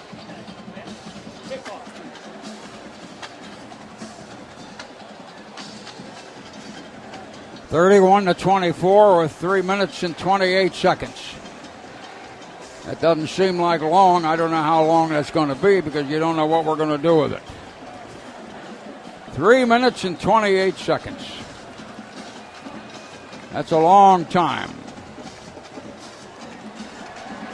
It's about, 208 seconds, I guess. We break out. We are expecting them to try an onside kick, so Tyson Browning is the only man deep. And the Gators with that straight-ahead kicker, Petrovich, will maybe try an onside kick. 31-24. You never give up. You just never give up. He sets the ball in a certain way on the tee. They're going to try an onside kick. We got a 7-point lead. The Gators now getting ready for the crucial kickoff of the game. Here it comes. And caught, I think, by Reggie Brown on the 50. Caught it on the 50 and hugged with the ball. Let's see.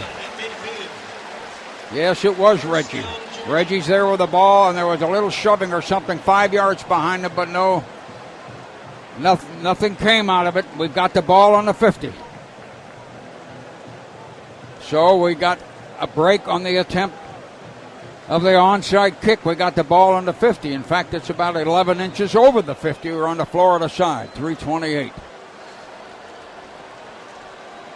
Dogs have got the ball. We got 7 points, 3 minutes and 28 seconds, which is an eternity. Got an eye, got 2 wideouts. Florida 5 men on the line. Green's going to hand it, and we run that tailback, and Danny Ware runs for about 10. Outside of our left end and their right end. Jarvis Herring, the free safety, got him. Did he get a first down? I don't know. He hasn't put it down yet. Ball is shy of the 40. We might be 4 or 5 inches short. I think we are at second down. Clock is moving.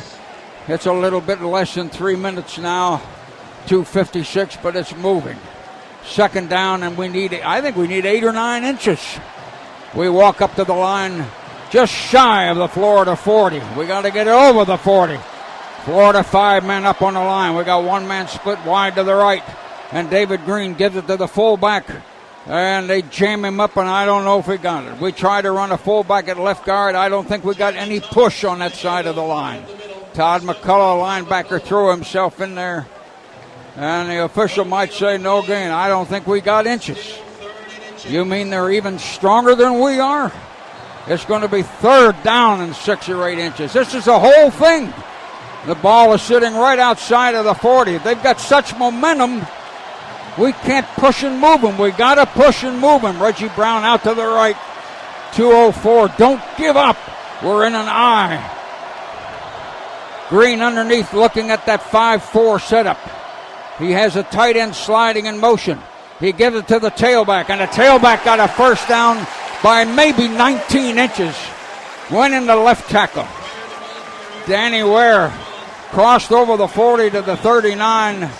With 1:44, Florida will stop the clock. Florida will stop the clock there with 1:44. Danny Ware got a block over on that left side somewhere. Maybe between Inman and Jones, or else between Shackelford and Valesco. On that left side, we've rotated those people. We got a first down on the Florida 39. And the clock moves. They didn't call time. They're letting it run. We are down to 88 seconds. The Dogs up to the line. Gibson splits wide right. Reggie Brown to the left. 5-man line. Green going to hand it to Danny Ware. 5, 6, 7, 8 yards down inside of the 30. He got almost 10. Danny Ware trying to pull his legs. Kyle Jackson, cornerback on the right side, was the one that pulled him down. We may have to measure this thing with 1 minute and 7 seconds. Danny Ware just pulled his leg free. Ball is on their 28. It's a first down. We got a first down on the Florida 28. Time call to stop the clock with 67 seconds. We've got the ball, and we got 67 seconds. The students suddenly came up alive. They were alive, but now they're really up alive. They think they smell that we can hold on to the ball long enough. We are on their 28-yard line. 31-24. The recovery of the onside kick at midfield was really big. But this last run that happened just a moment ago was really big. Everything is. We are on their 28-yard line. Ware's now over 100 yards for the 4th time this season. 103 yards on 18 carries for the freshman out of Rockmart. Ball on the 28-yard line. 1 minute and 7 seconds, which is way too much time. Gee, do you remember when we had them 21-7 and we were what? Down around the 1 goal to go, or was it the 6-inch line? We were really down in there, and it didn't go right. Now look at us, hours later, look at us. One of the tight ends, Milner, the fullback, Thomas, had already turned around. One of the tight ends waved at the crowd. Thomas had done it. Georgia fans are up on their feet, wondering if we're going to hold on for these seconds that are left. Ball on the 28, the front nose of the football, just barely kissing the 28. Here come the tired old dogs out of that huddle. We're on the 28, and we are 1:12. Green going to take a knee as he steps back to the 31. He takes that knee, and the clock is 67-66. Florida called time and stopped it right there. They had given them some extra seconds before. Now the ball is outside of the 30. Is that their last time out, Dick? 1:06. We got a 31-24 lead. Pause for station identification on the Georgia Bulldog Radio Network. It is not over. The game is not over. Too much has happened in this second half. We're hanging on 31-24. The ball is outside the 30, about 6-7 inches. We're second down and 12. But there's 25 seconds between each play, remember. Gators have run out of timeouts. We've run out of timeouts. And we have also run out of blood. Boy, are we a dog-tired bunch. But we got the ball. Florida State lost to Maryland 20-17 tonight. No, they're in the fourth quarter. They still got time. Maryland really jumped them early, got 10 or 13 out on them, and the Seminoles went coming after them.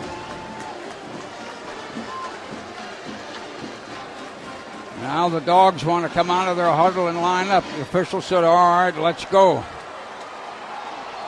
We are in that safe thing where the quarterback gets down behind his center and he takes it, and then he takes a knee.